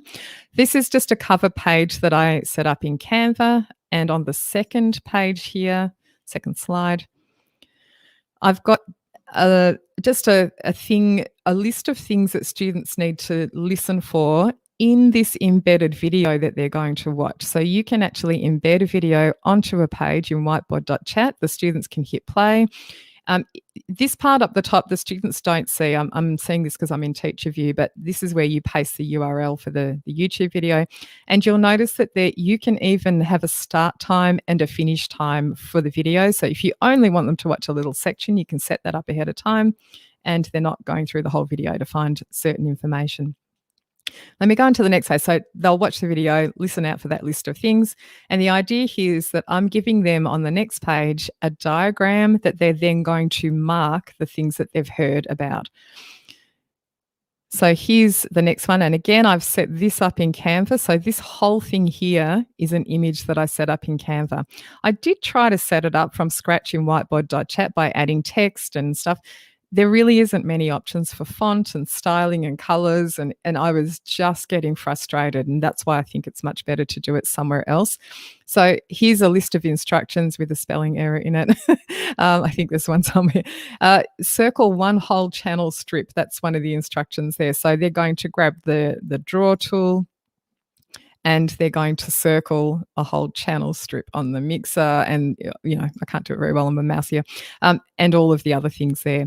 I also added, let me get rid of my manipulatives menu. I also added, just because to show you that you can embed a website here. So you choose to add a website, and it shows the website. It's not just a link. It's actually the website in its own little window here. And this is Soundcheck Pro. It's just a really simple interactive mixer. So I thought, they can label here, and then they can have a go over here and actually play it and listen to the effect of moving, knobs around and stuff like that. So fantastic way. I will say I did try out with not a great amount of success to embed the Chrome Music Lab Songmaker. I just wanted to see what it was like, but you couldn't see the whole window in this little window in whiteboard.chat. I didn't feel it was very successful for that website. So definitely just see what website it is and see if it's going to work first. All right, how are we going for time? I've got a little bit more. Okay, other manipulatives. I dumped a whole heap of things onto this page from that manipulatives menu just to save me from getting them all out during the session. So every single one of these things that you see on the screen here is in that manipulatives menu. And I just think some of them are so lovely that you could, all of these animals, if you're someone who uses, something as notation, like a little image or an icon to make images, you can do iconic notation. There's so many animals in that menu. If you're doing a song which is about an animal, you could just use it to decorate your own slide, you know. There's a whole stack of emojis in there. These two are from the Earth Day collection. These are fractions, which I thought you could perhaps use for note values. You could relate it to note values. There's little game pieces here. These are chess pieces. There's robots. I don't know why, but they're really cute. There's candies in there too. There's ASL pictures, and there's also sort of hand-drawn diagrams, but I really liked the photographic ones. There are some graphic organizers in there. So the Venn diagram, you can obviously you'd make this really big on the page, but you could use this as a fantastic way to, you know, compare and contrast two songs, for instance, or anything you like, instruments and how they produce sound or anything like that. So to do that, you go into that little palette up here and you just work your way through the 7 trillion things in here. Now, the place that I got the spinners is actually in this menu. It's under widgets though, so you're not looking for the word spinners, you look for widgets, and then you choose spinner from here. When you change anything in this menu, it takes a while for things to load. You'll go, why does it look like music manipulatives when I've chosen animals? Just wait a second and then it loads and you'll see them there. All right, let me just see what else I've got here. I've got a couple more, I think. Draggable notes, yeah. So this is the same one that you saw in Jamboard. Now, I just want to show you one thing because I think this is really useful to know. I want these notes to be draggable by the students. Now, you'll know that I mentioned that if you have added something as a teacher, the students cannot move it, and they can only move it if you designate it as a movable object or a clonable object. So what you'll do is select the Select tool, and then you'll come to the object and click on it and a menu appears. And what you'll choose is, if you want them to drag copies of the object, you'll just choose this one. I'll just click on it to make it go off for a second. You'll choose Enable Student Clone. Now, when you do that, it's going to be infinitely cloned for the student. So they can keep dragging away the whole note and there will be an endless supply of them for whatever activity you need. Separately to that, there is Enable Student Move. These two are separate from one another. If you choose one, you don't choose the other. Clone allows them to move it and clone it, and move is just move the object. So you just need to, it won't take long before a student goes, I can't move that object, before you go, oh, I forgot to make it a movable object. You can do it even after the students have joined, I believe, joined your board. So it's not a big deal. All right, moving on. This is that other one you saw again in the Jamboard. Now, the only reason I wanted to show you this again is that do you need a keyboard to help you work out the chords? Tools menu. I feel like you're going to be blown away by this. Tools menu, music instruments, piano. Now, just wait for a second. I'm going to have to resize. I'm on a big screen here, and so I found I needed to resize it. So you can add this keyboard and you can play it. Can you hear that? It's not very loud. I don't know if you can hear that. Yes, Amy's saying yes. You can, oh my gosh, how cool is that? You can play the keyboard. Now, the only issue with this keyboard is that when you resize it, it just makes it's not responsive. So when you open your keyboard up and it looks like this, don't be worried. You just need to make it bigger. And then it also means that you can shorten it essentially, and it'll be fewer notes showing. I found that it worked better on my laptop. So this is on a big monitor here. If you're on your laptop, for some reason, it just kind of worked a little bit better. Now, the other thing, this will kind of stay here on most of your slides. Once you've opened it up, it's kind of there, pervasive on all your slides. So when you're done with it, you go back into Tools and you can do Music Instruments and go back to Piano and it will turn off, or you can just click on one of the corners and it will disappear as well. Pretty cool. Now, you might have noticed there was another one in there, xylophone, I think. It's okay. It's not like awesome. It's only little, but it's there too. Now, you'll notice I didn't do it, but the keyboard, you can play with the computer keyboard. You can play letters on your keyboard to activate the notes, but not this one. So maybe they'll add that at some point. But it's there. Again, just cool if you just need to play a little short thing, test something out. Cool. I keep forgetting what is the last thing that I added. Oh, and just this one too. So this is, again, video embedded. Play the video. This is the unusual instruments worksheet that I mentioned earlier. So I've linked to this in the Wakelet collection. It's applicable to any video you want it to be applicable to. You just find a video on YouTube with an unusual musical instrument like Pirates of the Caribbean on Chimbalom, whatever it's called. If you haven't discovered these two, they're Kaboom Percussion. Anyway, I won't play the whole thing. They're amazing percussionists and they're Australian and they're from WA. So go check them out. All right, I think that is the last one. I keep thinking I'm up to the last one. Yeah. Okay, good. All right, I'm going to go back to my slides just to finish off briefly here. So whiteboard.chat, let's just talk about how to get students into it. You will invite them. So this is like a lot of other tools. You'll click on the invite link. This pops up. Students can scan it. You can send them a link. There's a code. If they go to the website, which is whiteboard.chat, there's a button, join classroom code. You can send it through Teams or Google Classroom. Sharing and collaborating. So you can, there's a few things I haven't mentioned again, which are mind-blowing. So I'll just verbally say those, but you can invite students to join your board. So you saw that. And each one gets their own copy. They cannot move the teacher-created items unless you allow them to. And you can also set up group boards. So if you want your class to be divided into 6 groups of 4, you can set up boards which allow 4 students to go to a board themselves, a little bit like breakout rooms, and they can work together and then you can see everything yourself. This is what it looks like when you're setting up a group board. So you'll click on that participants panel button, then you'll click on create group board, and then you can manually choose the students or you can ask whiteboard.chat to divide your class up randomly. So there's options there. Just having it, if you just notice what else is on this screen too, this follow teacher button, you can turn that on so that every student in the class has to go with your whiteboard, whatever page you're on. If you have that off, they are independently working.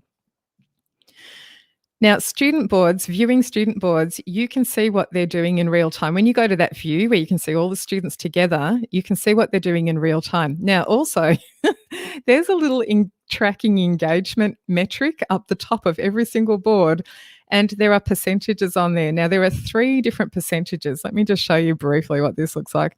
Grid view. My students have not been active, so the engagement's going to be very low. But can you see at the top of this board here, it's very small, I know for you. There's 0%, 2%, 47%. I can't remember which order they're in, but those 3 different numbers are something like the current engagement, the average engagement, and the highest level of engagement during your class. So if you've been talking for a while, like I have, and your students haven't done anything, that first number is likely to be 0. As soon as they do something in their board, it's going to pick up again. So that's kind of cool. The teacher can join the student board. You can view a board, but you can actually go into a board. If you want to comment and work with a student, you can do that. And there's even a video chat function inside whiteboard.chat. So if you want to click a button and talk to the student because you're in a remote learning situation, you can.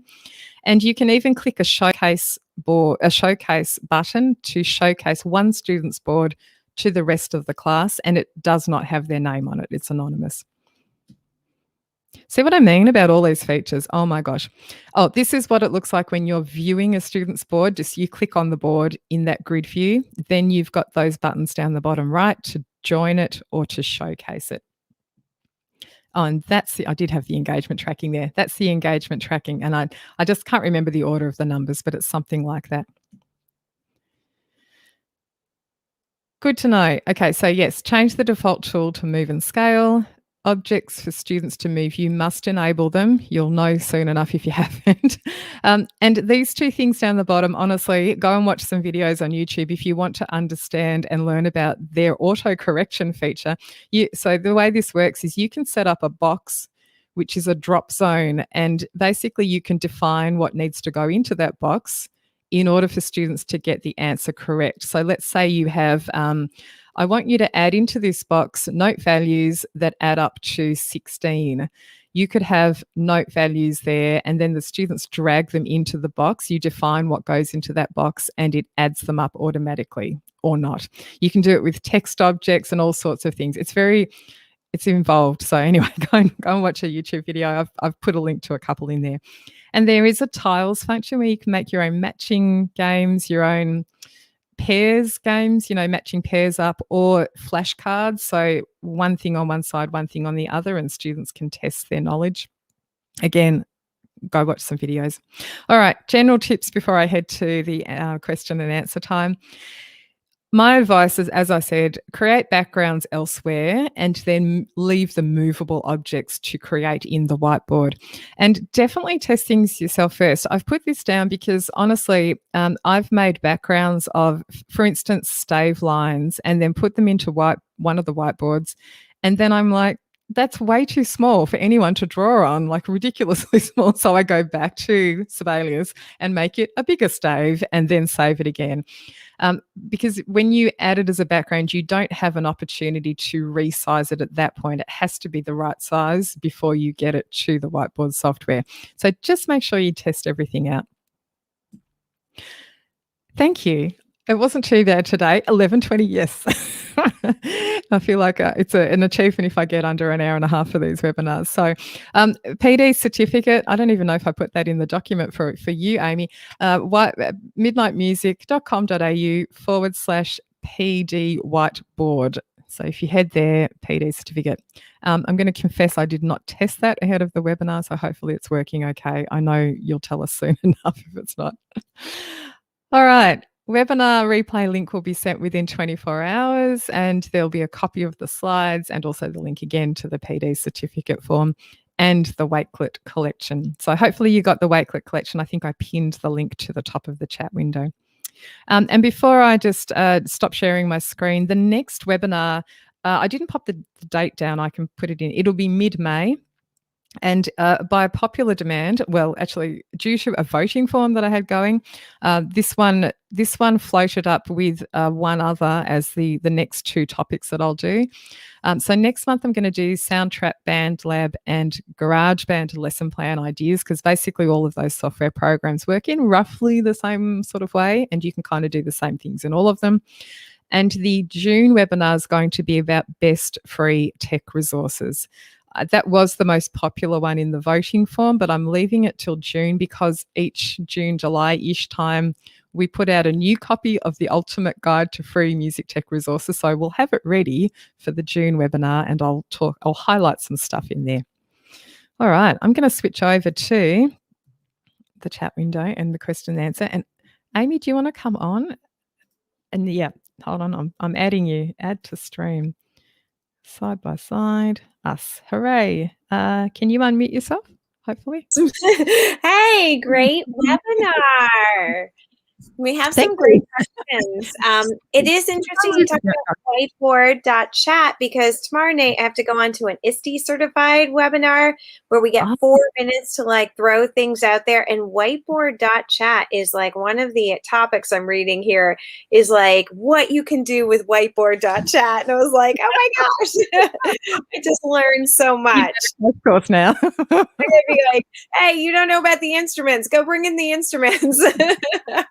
Oh my God, that piano, the first time okay, so here's what I've had with whiteboard.chat. I watched a lot of YouTube videos and, looked at stuff and read in Facebook groups before I played with it extensively. So I watched all these things and I'm like, oh my gosh. When I opened it up for the first time, I'm like, what? There's musical instruments listed? It's totally mind-blowing. This never happens. Added the piano and I'm like, oh, that's a great piano image. And then I went, hang on, there's letters on it. No way. And I clicked on it and I was like, I think I may have used a curse word. I was like, oh my gosh, it plays. It actually plays. So that's really cool. Again, it's limited. There's a couple of things with that keyboard, for instance. You can use like QWERTY to play the notes, but you get up the scale and then you need to move your hand on the computer keyboard. It doesn't run directly across your computer keyboard, if you know what I mean. Anyway, it's not that big a deal. Like I'm thankful it's there, so it's all good. All right, I'll let you say questions before I start reading the chat window. Okay, so do you want to start with whiteboard.chat or Jamboard? I don't mind. Let's do whiteboard.chat. I'm feeling like there's probably more to do with that one. Is there? Or maybe Well, not. actually, Jamboard, but there are some coming in right now for whiteboard.chat. So we'll go right into it. So whiteboard.chat. This comes from Nicole. Does whiteboard.chat have an alto clef symbol? I couldn't find it, and I told her maybe to suggest it. But was there one? Did you find one?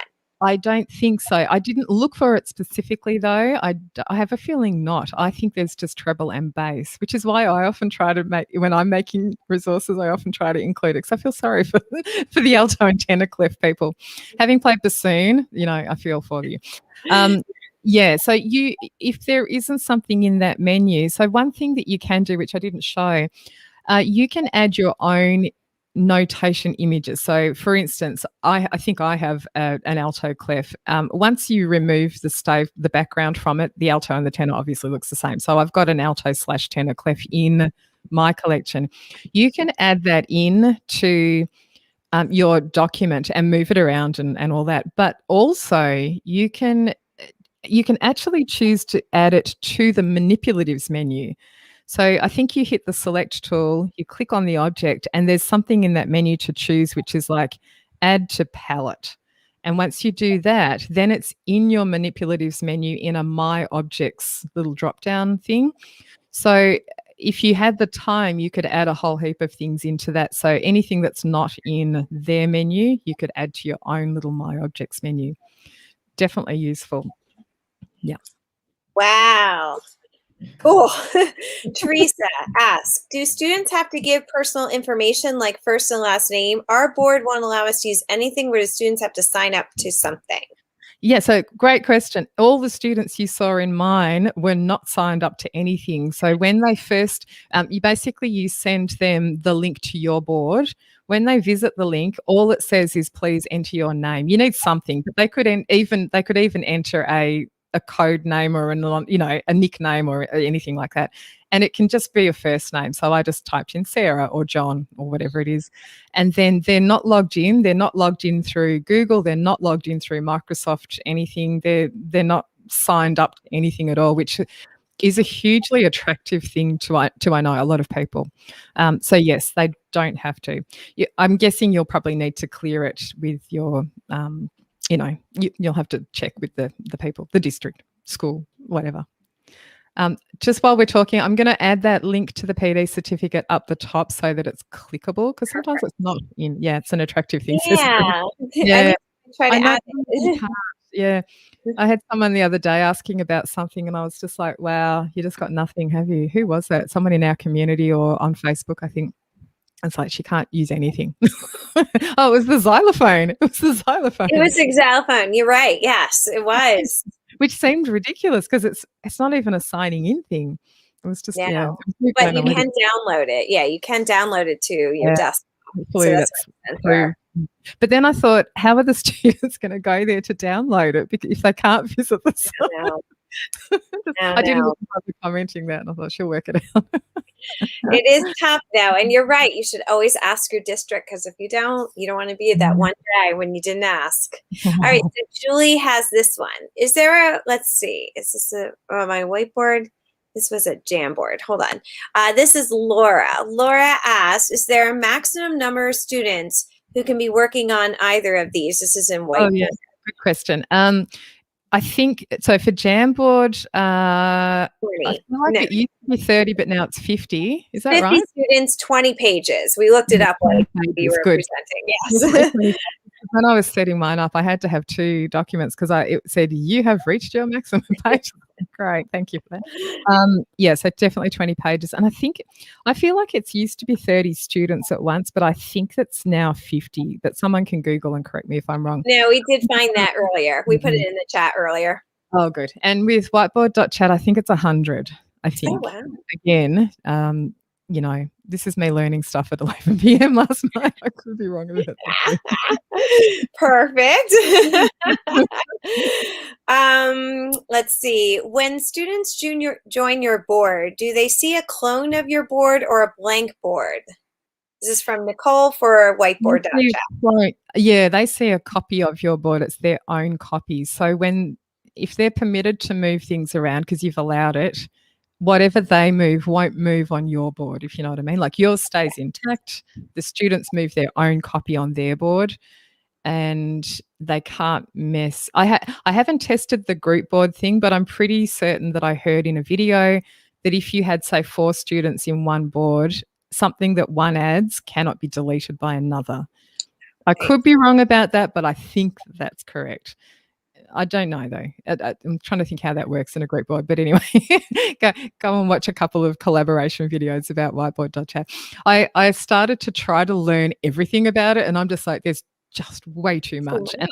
And I'm going to say there may be questions that I can't answer today because I was just like, it's just too much. It's doing my head in. It's a fantastic piece of software, and the good thing is that the developers are really, really helpful. There's a whiteboard.chat Facebook group. Go and join that if you're starting to use it, because teachers in there help each other out and the developers are in there being very responsive. Nicole wants to know if you've created some additional lessons that we can use with our students to get us started. I have not, only because, 11 o'clock last night. I may do that at some point. I'm thinking that individual ideas in separate documents is going to be the way to go. So no, I haven't. You're welcome to plagiarize anything I've shown you today. I was considering sharing the copies of it's just, I don't know. I don't feel like things are in the place for sharing them exactly as is, but, and a couple of things I used, like the orchestra seating chart that I used is not mine to share. Like you need to sign up to that website in order to download it. So I didn't want to sort of share all those things. But yeah, feel free to copy for now or the ideas.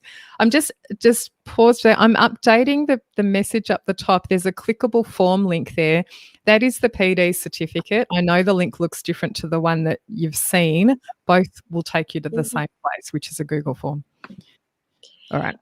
Let me give you some Jamboard questions. Yeah. So Patricia asks, if I'm on a Zoom sharing my screen, their notes don't show up unless it's a shared board, not via my shared screen, correct? Correct. Yeah.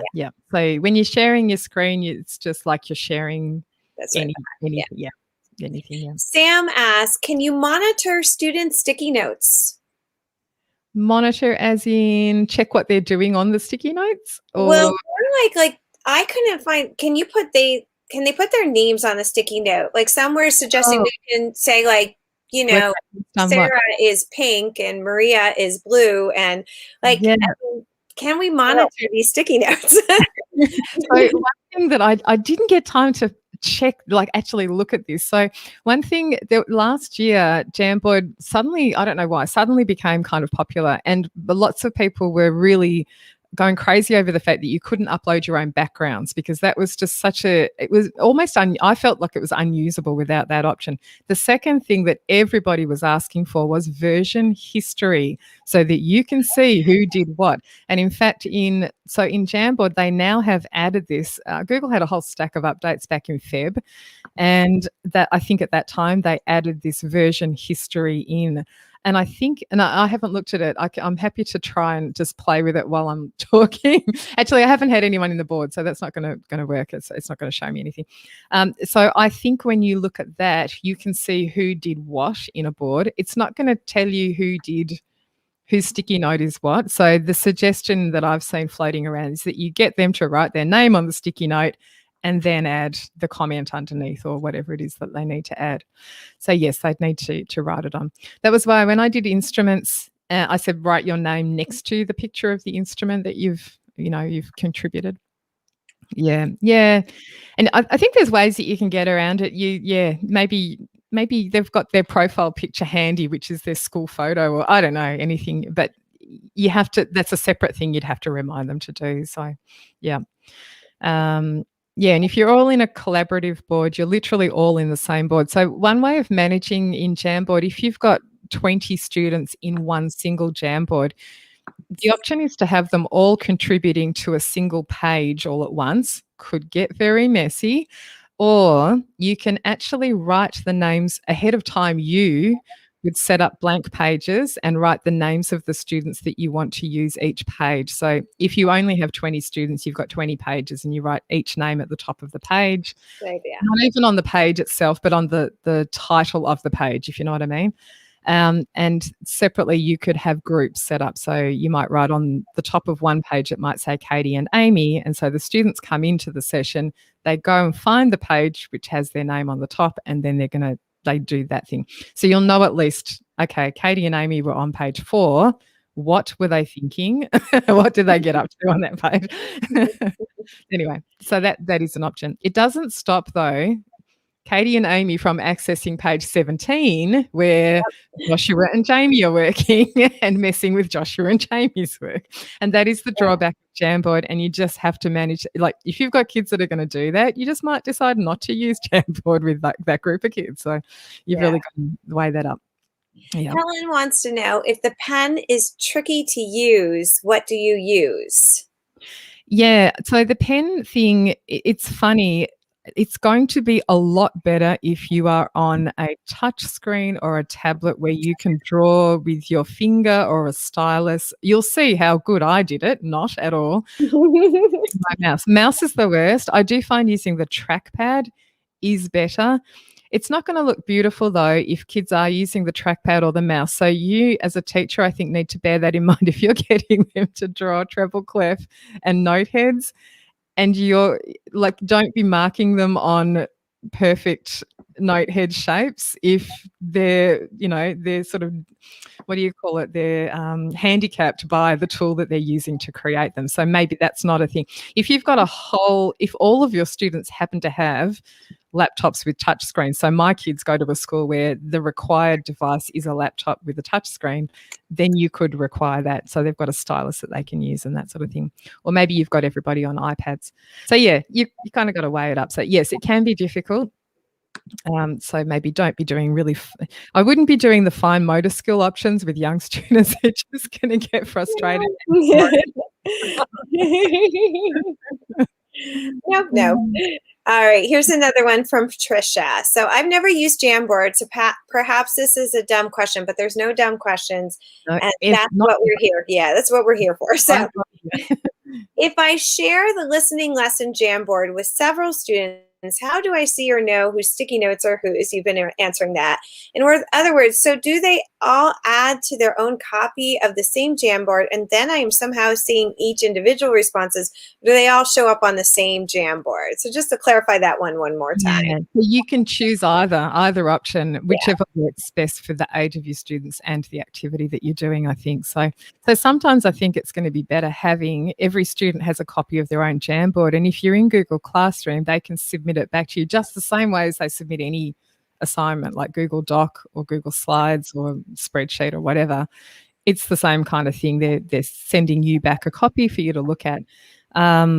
Yeah. And so yes, you'll just weigh up. And if it's all in the same shared one, yeah, you'll have to think ahead of a way that you're going to track who does what by doing one page per student in a couple of different Jamboard sessions or small groups that are sharing a single page. So it is a bit harder to manage. That's why Jamboard has the limitations are frustrating, but also having played with whiteboard.chat and getting, to be honest, a little frustrated last night, particularly because it was late at night, like getting frustrated with it and things were kind of disappearing and I'd click on something to move it and it would jump across the page.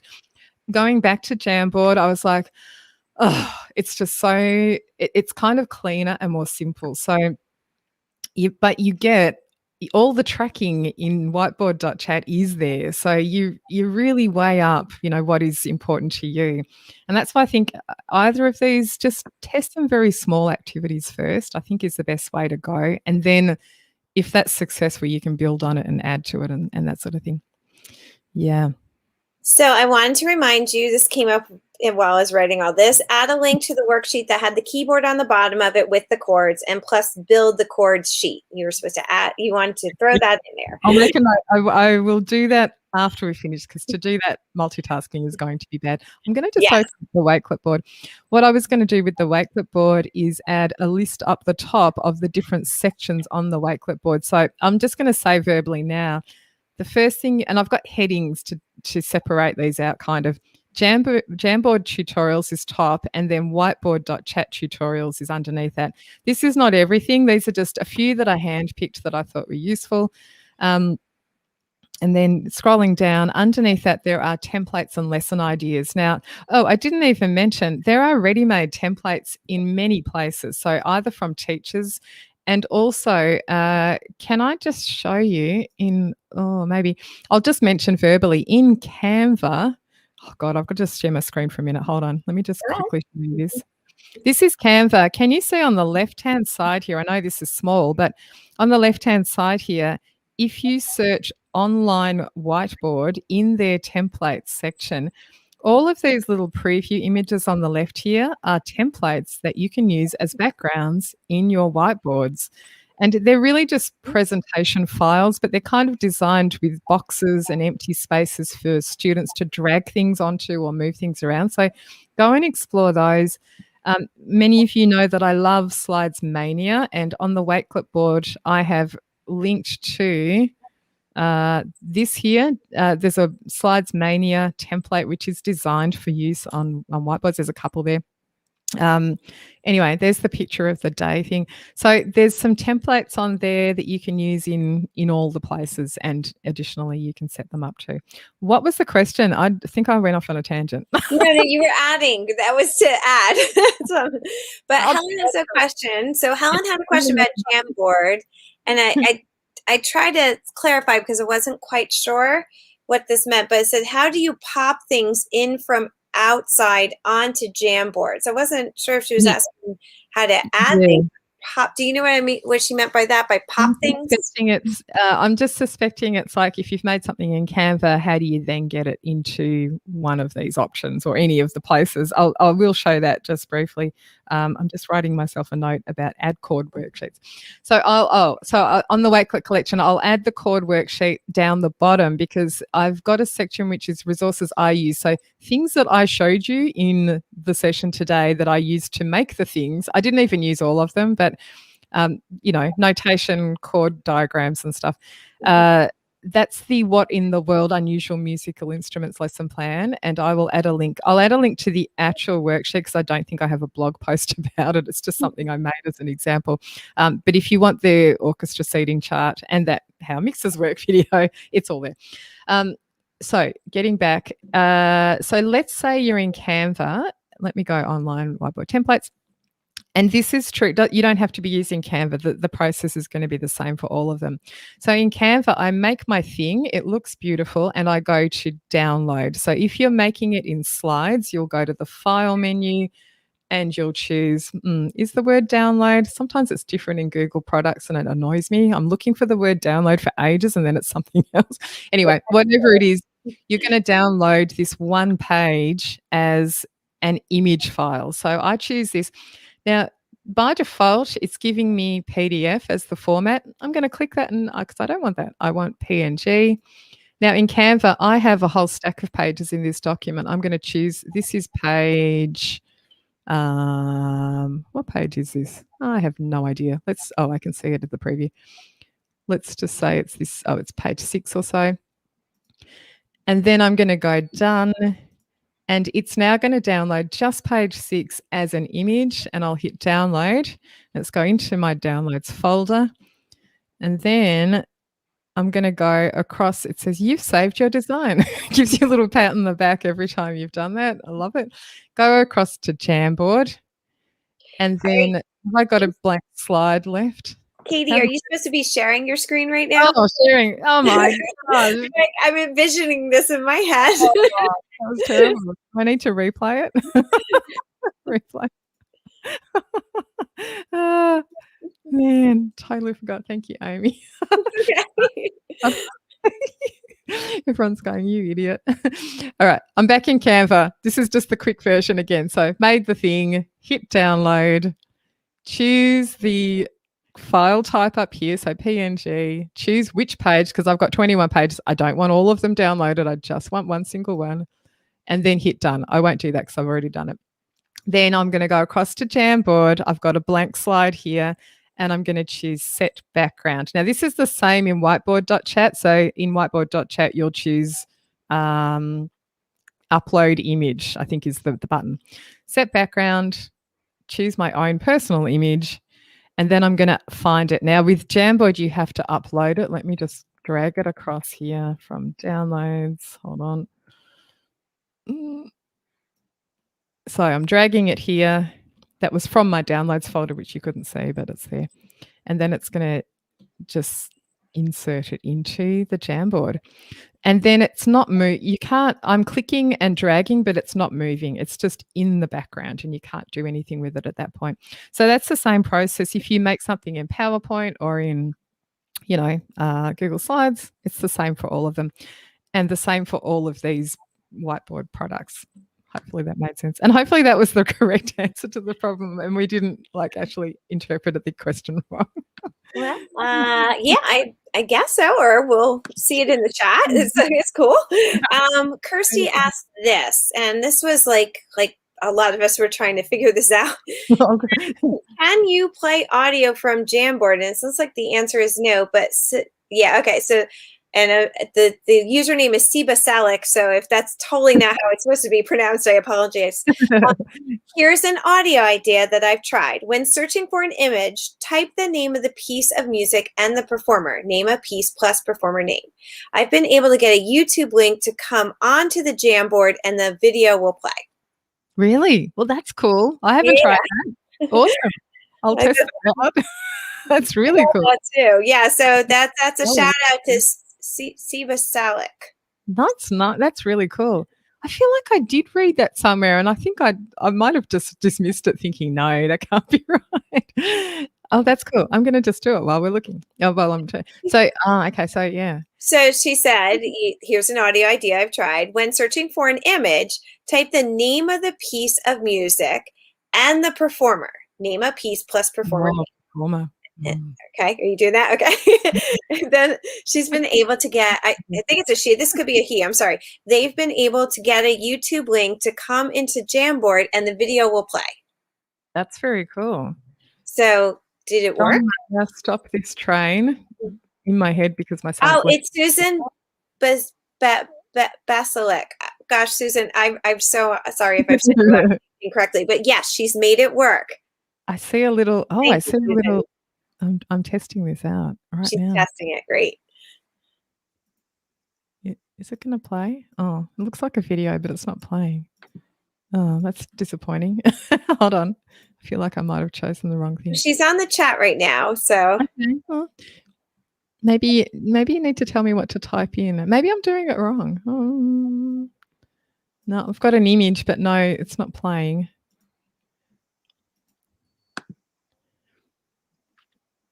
Okay, it hasn't worked for me, but I've just picked one thing to try. I have a feel it's not going to be a foolproof option, is it? It's going to be a little bit hit and miss, maybe, or maybe she's had that experience and it's all fine. I don't know. There are those YouTube videos that don't allow you to share the link anywhere but YouTube. You can. So she tested it with Ella Fitzgerald, Tisket a Tasket. Try Ella Fitzgerald, Tisket a Tasket. That's a nice one. And this is through Image, correct? Google Images. I'll say it again. I'll read exactly what she wrote. Here's an audio idea. When searching for an image, typing the name of the piece of music and the performer. So piece plus performer name. And she's been able to get the YouTube link to come into Jamboard and the video will play. I'm only seeing images pop up. I don't know. I'm not having success with it, but I'll keep playing. I won't keep doing this well because it's exciting watching, I know. Hey, it's cool though. Yeah, it sounds like something to definitely try. Yeah. All right. I'll keep playing with it. I'm not having success right now. I did try that one, but it didn't give me any options for videos, only images. Um, but yeah, that's cool. That's cool if it would work. I'd love it if they could just add a little button which says add video. Because if it's YouTube, it's their product anyway, like Yeah. embed video. So Or I'm just a thinking hyperlink, 'cause then at least you could put a picture of Ella Fitzgerald and then just put text to say, "Click here to watch the video." At least that, and then they can click through to the YouTube video itself. But no. here's another. Yeah, I totally agree, especially since like Google doesn't allow your YouTube, like your videos to be embedded anywhere but YouTube. So like to link Yeah. to it would be good. Here's another one, and this is great. This is like beginner to Jamboard. So this Mm. was from Irene. Like once you go to Jamboard and let's say you want to experiment, she wasn't he or she they weren't sure what to do next. So what would you suggest if someone was brand new and testing out Jamboard? I said play with the writing tools, but what would you suggest next? Yeah. For me, I went through, I mean, it's not gonna take you long in Jamboard, but I went through every button and then looked like there's the menu on the left, and then you need to look around all the edges of the screen too, because then you go, "Oh, hang on a minute, there's, extra things Mhm. to look at there." I will just show one thing which I didn't mention, during the session. I'm clicking the share button here. So up the very top of Jamboard, just one thing extra to note is that you can click on that and it will show you all the thumbnails of all the pages that you have. And so you can add a new one. I don't think I can because I'm up to 20 on this one, but you would be able to add, but you can drag these back and forth. So you can kind of change the order from up here. On whiteboard.chat, I tried to do that and lost pages. But anyway, it works on Jamboard quite Oh, well. no. Also from here, you can click the three-dot menu and duplicate or delete a page. So that's useful. So things like that, I only find often I go to all the obvious things first and test them all out, and then I like look around all the edges. What else can I click on? What's an option here? So this one, for instance, I can download the whole thing as a PDF. So that's kind of cool. Save a single frame as an image. That can be useful if you want to capture student work in some sort of way. So that's what I do with all software programs is I just open up and press buttons and just have a look. But the thing that I would do next, and again, this is really true of any software and any new program or website that I'm looking at, I try to create something concrete. So I will find something that someone else has done and I'll try to recreate that, because then it teaches you how, like, oh, how do you add a sticky note and how do you change the text on the sticky note? And so I can see someone's put an emoji on the sticky note. So I would do that and try and find maybe a simple lesson that you've already used in some other way. Maybe you've got Google Slides created for it and it's a drag and drop type activity. You could just try and recreate it in Jamboard. So that my way of learning almost every software program is to choose a project for myself and then just make it. And then you go through all the pain of, oh, it doesn't do that, or I can't do that, or how do you do that? And then you go down the YouTube rabbit hole of videos and like 3 hours later, oh my gosh. Anyway, it's fun. So an update from Susan. She says, sorry that her idea isn't working. She's not having a lot of success tonight, just like the Phillies are having with the Mets. Sorry, Susan. I get that one. Thank you. Carol, adding on to that, could you add a link on the picture in Jamboard like you can do on a slide? So Not a link yet. to the video. No. That's Carol, that's exactly what I wish you could do. Just add the hyperlinks. So yes, I would love that. If you could add the picture and then click on it and say add link, and then you'd pop the URL in, and then when they click on the picture or the text or whatever you've added. Yes, no, you can't do that. I feel like that's the next really basic thing that they could add. I get the feeling Google wants to keep this very simple, like they're deliberately wanting to make it fairly lightweight as a product, because maybe other products do other things. But yeah, it would be just awesome. The thing Yeah. I haven't tested, I don't think it would work, is to add the link into the background image. I don't think it would work as a clickable link, though. Need to I'd be try. very surprised if it did. It Yeah. could be another thing to test. But So yeah. Julie asks, is there a way to end Jamboard, etc., access for students? It can be hard to get their attention back. um, no, but with whiteboard.chat, you can. So, you know how I said, like, everything that Jamboard doesn't do, whiteboard.chat does actually do. So in whiteboard.chat, there's at least two options I can think of. One is that there is, I don't know why, there's a let it snow button, and you can I click saw on that. that. Yeah.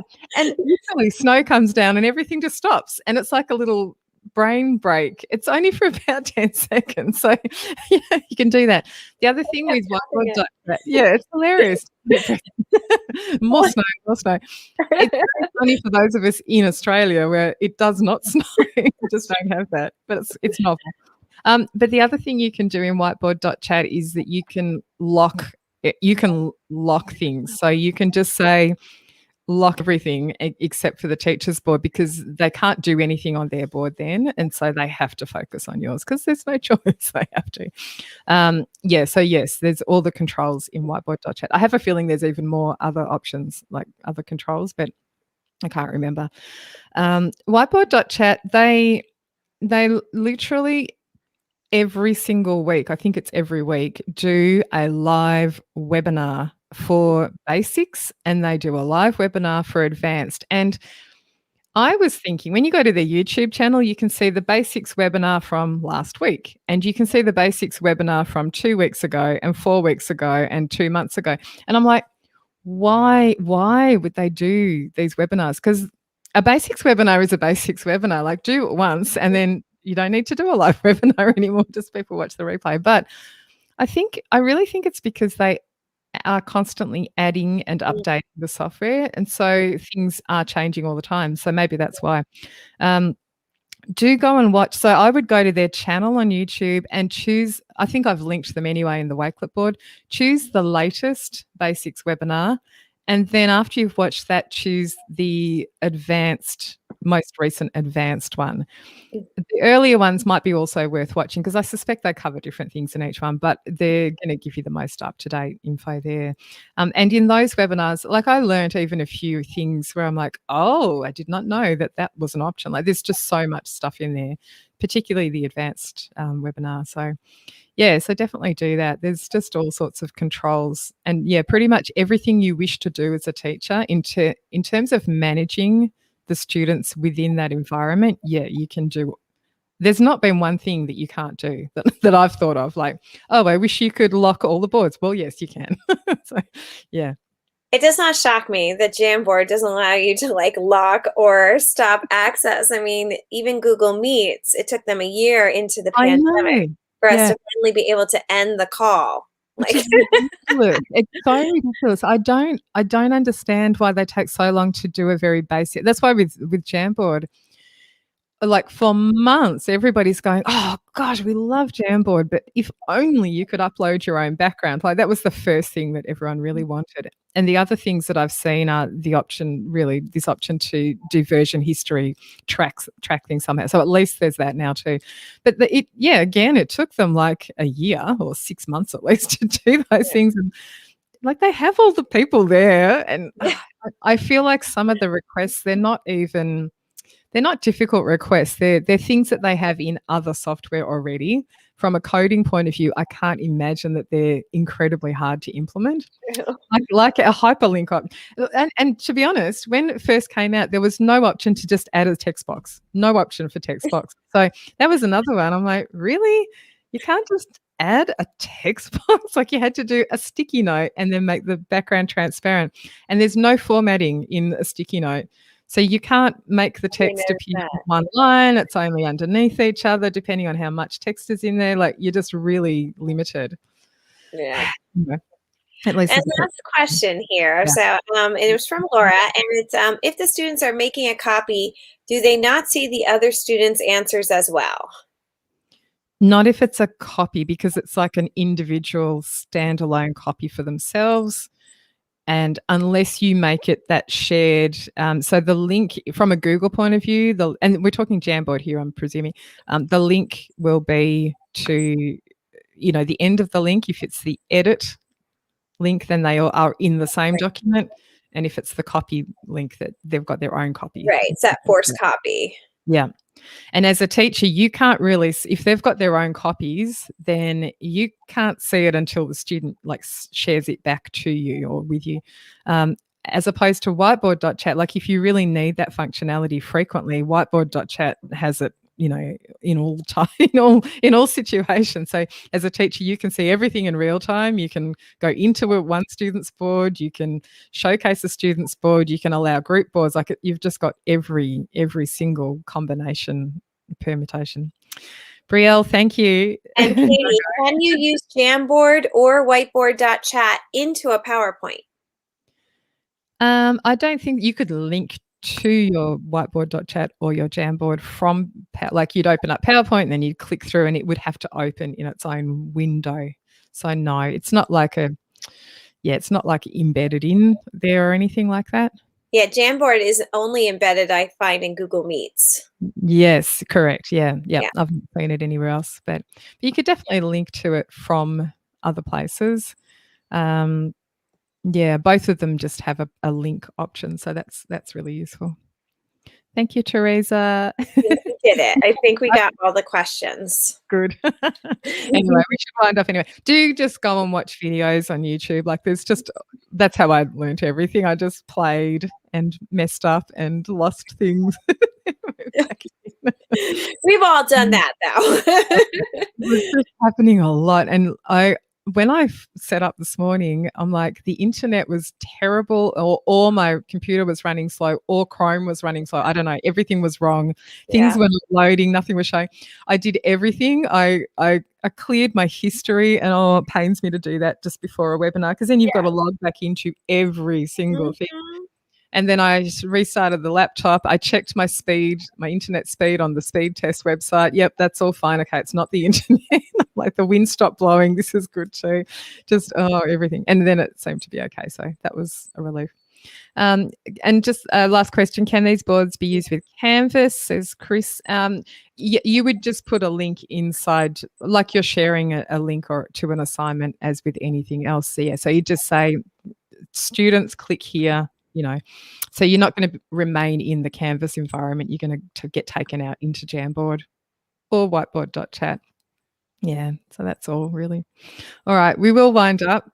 Have fun playing, everybody. They are lots of fun, and I think there's lots of possibilities. And just go and check out all of the examples. I'm just going to say, in the Wakelet collection that I've made, there is a link to another Wakelet collection made by someone else. And on that collection, there are 191 separate links to ideas and tutorials and templates and stuff. So something like that.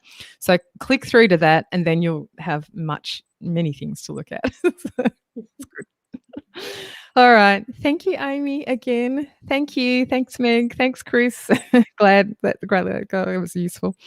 All right. I'll sign off now. I'll keep the chat window open just for a little while, but then that will close off as well. So if you've got a last minute question and it hasn't been answered, I'll try. All right.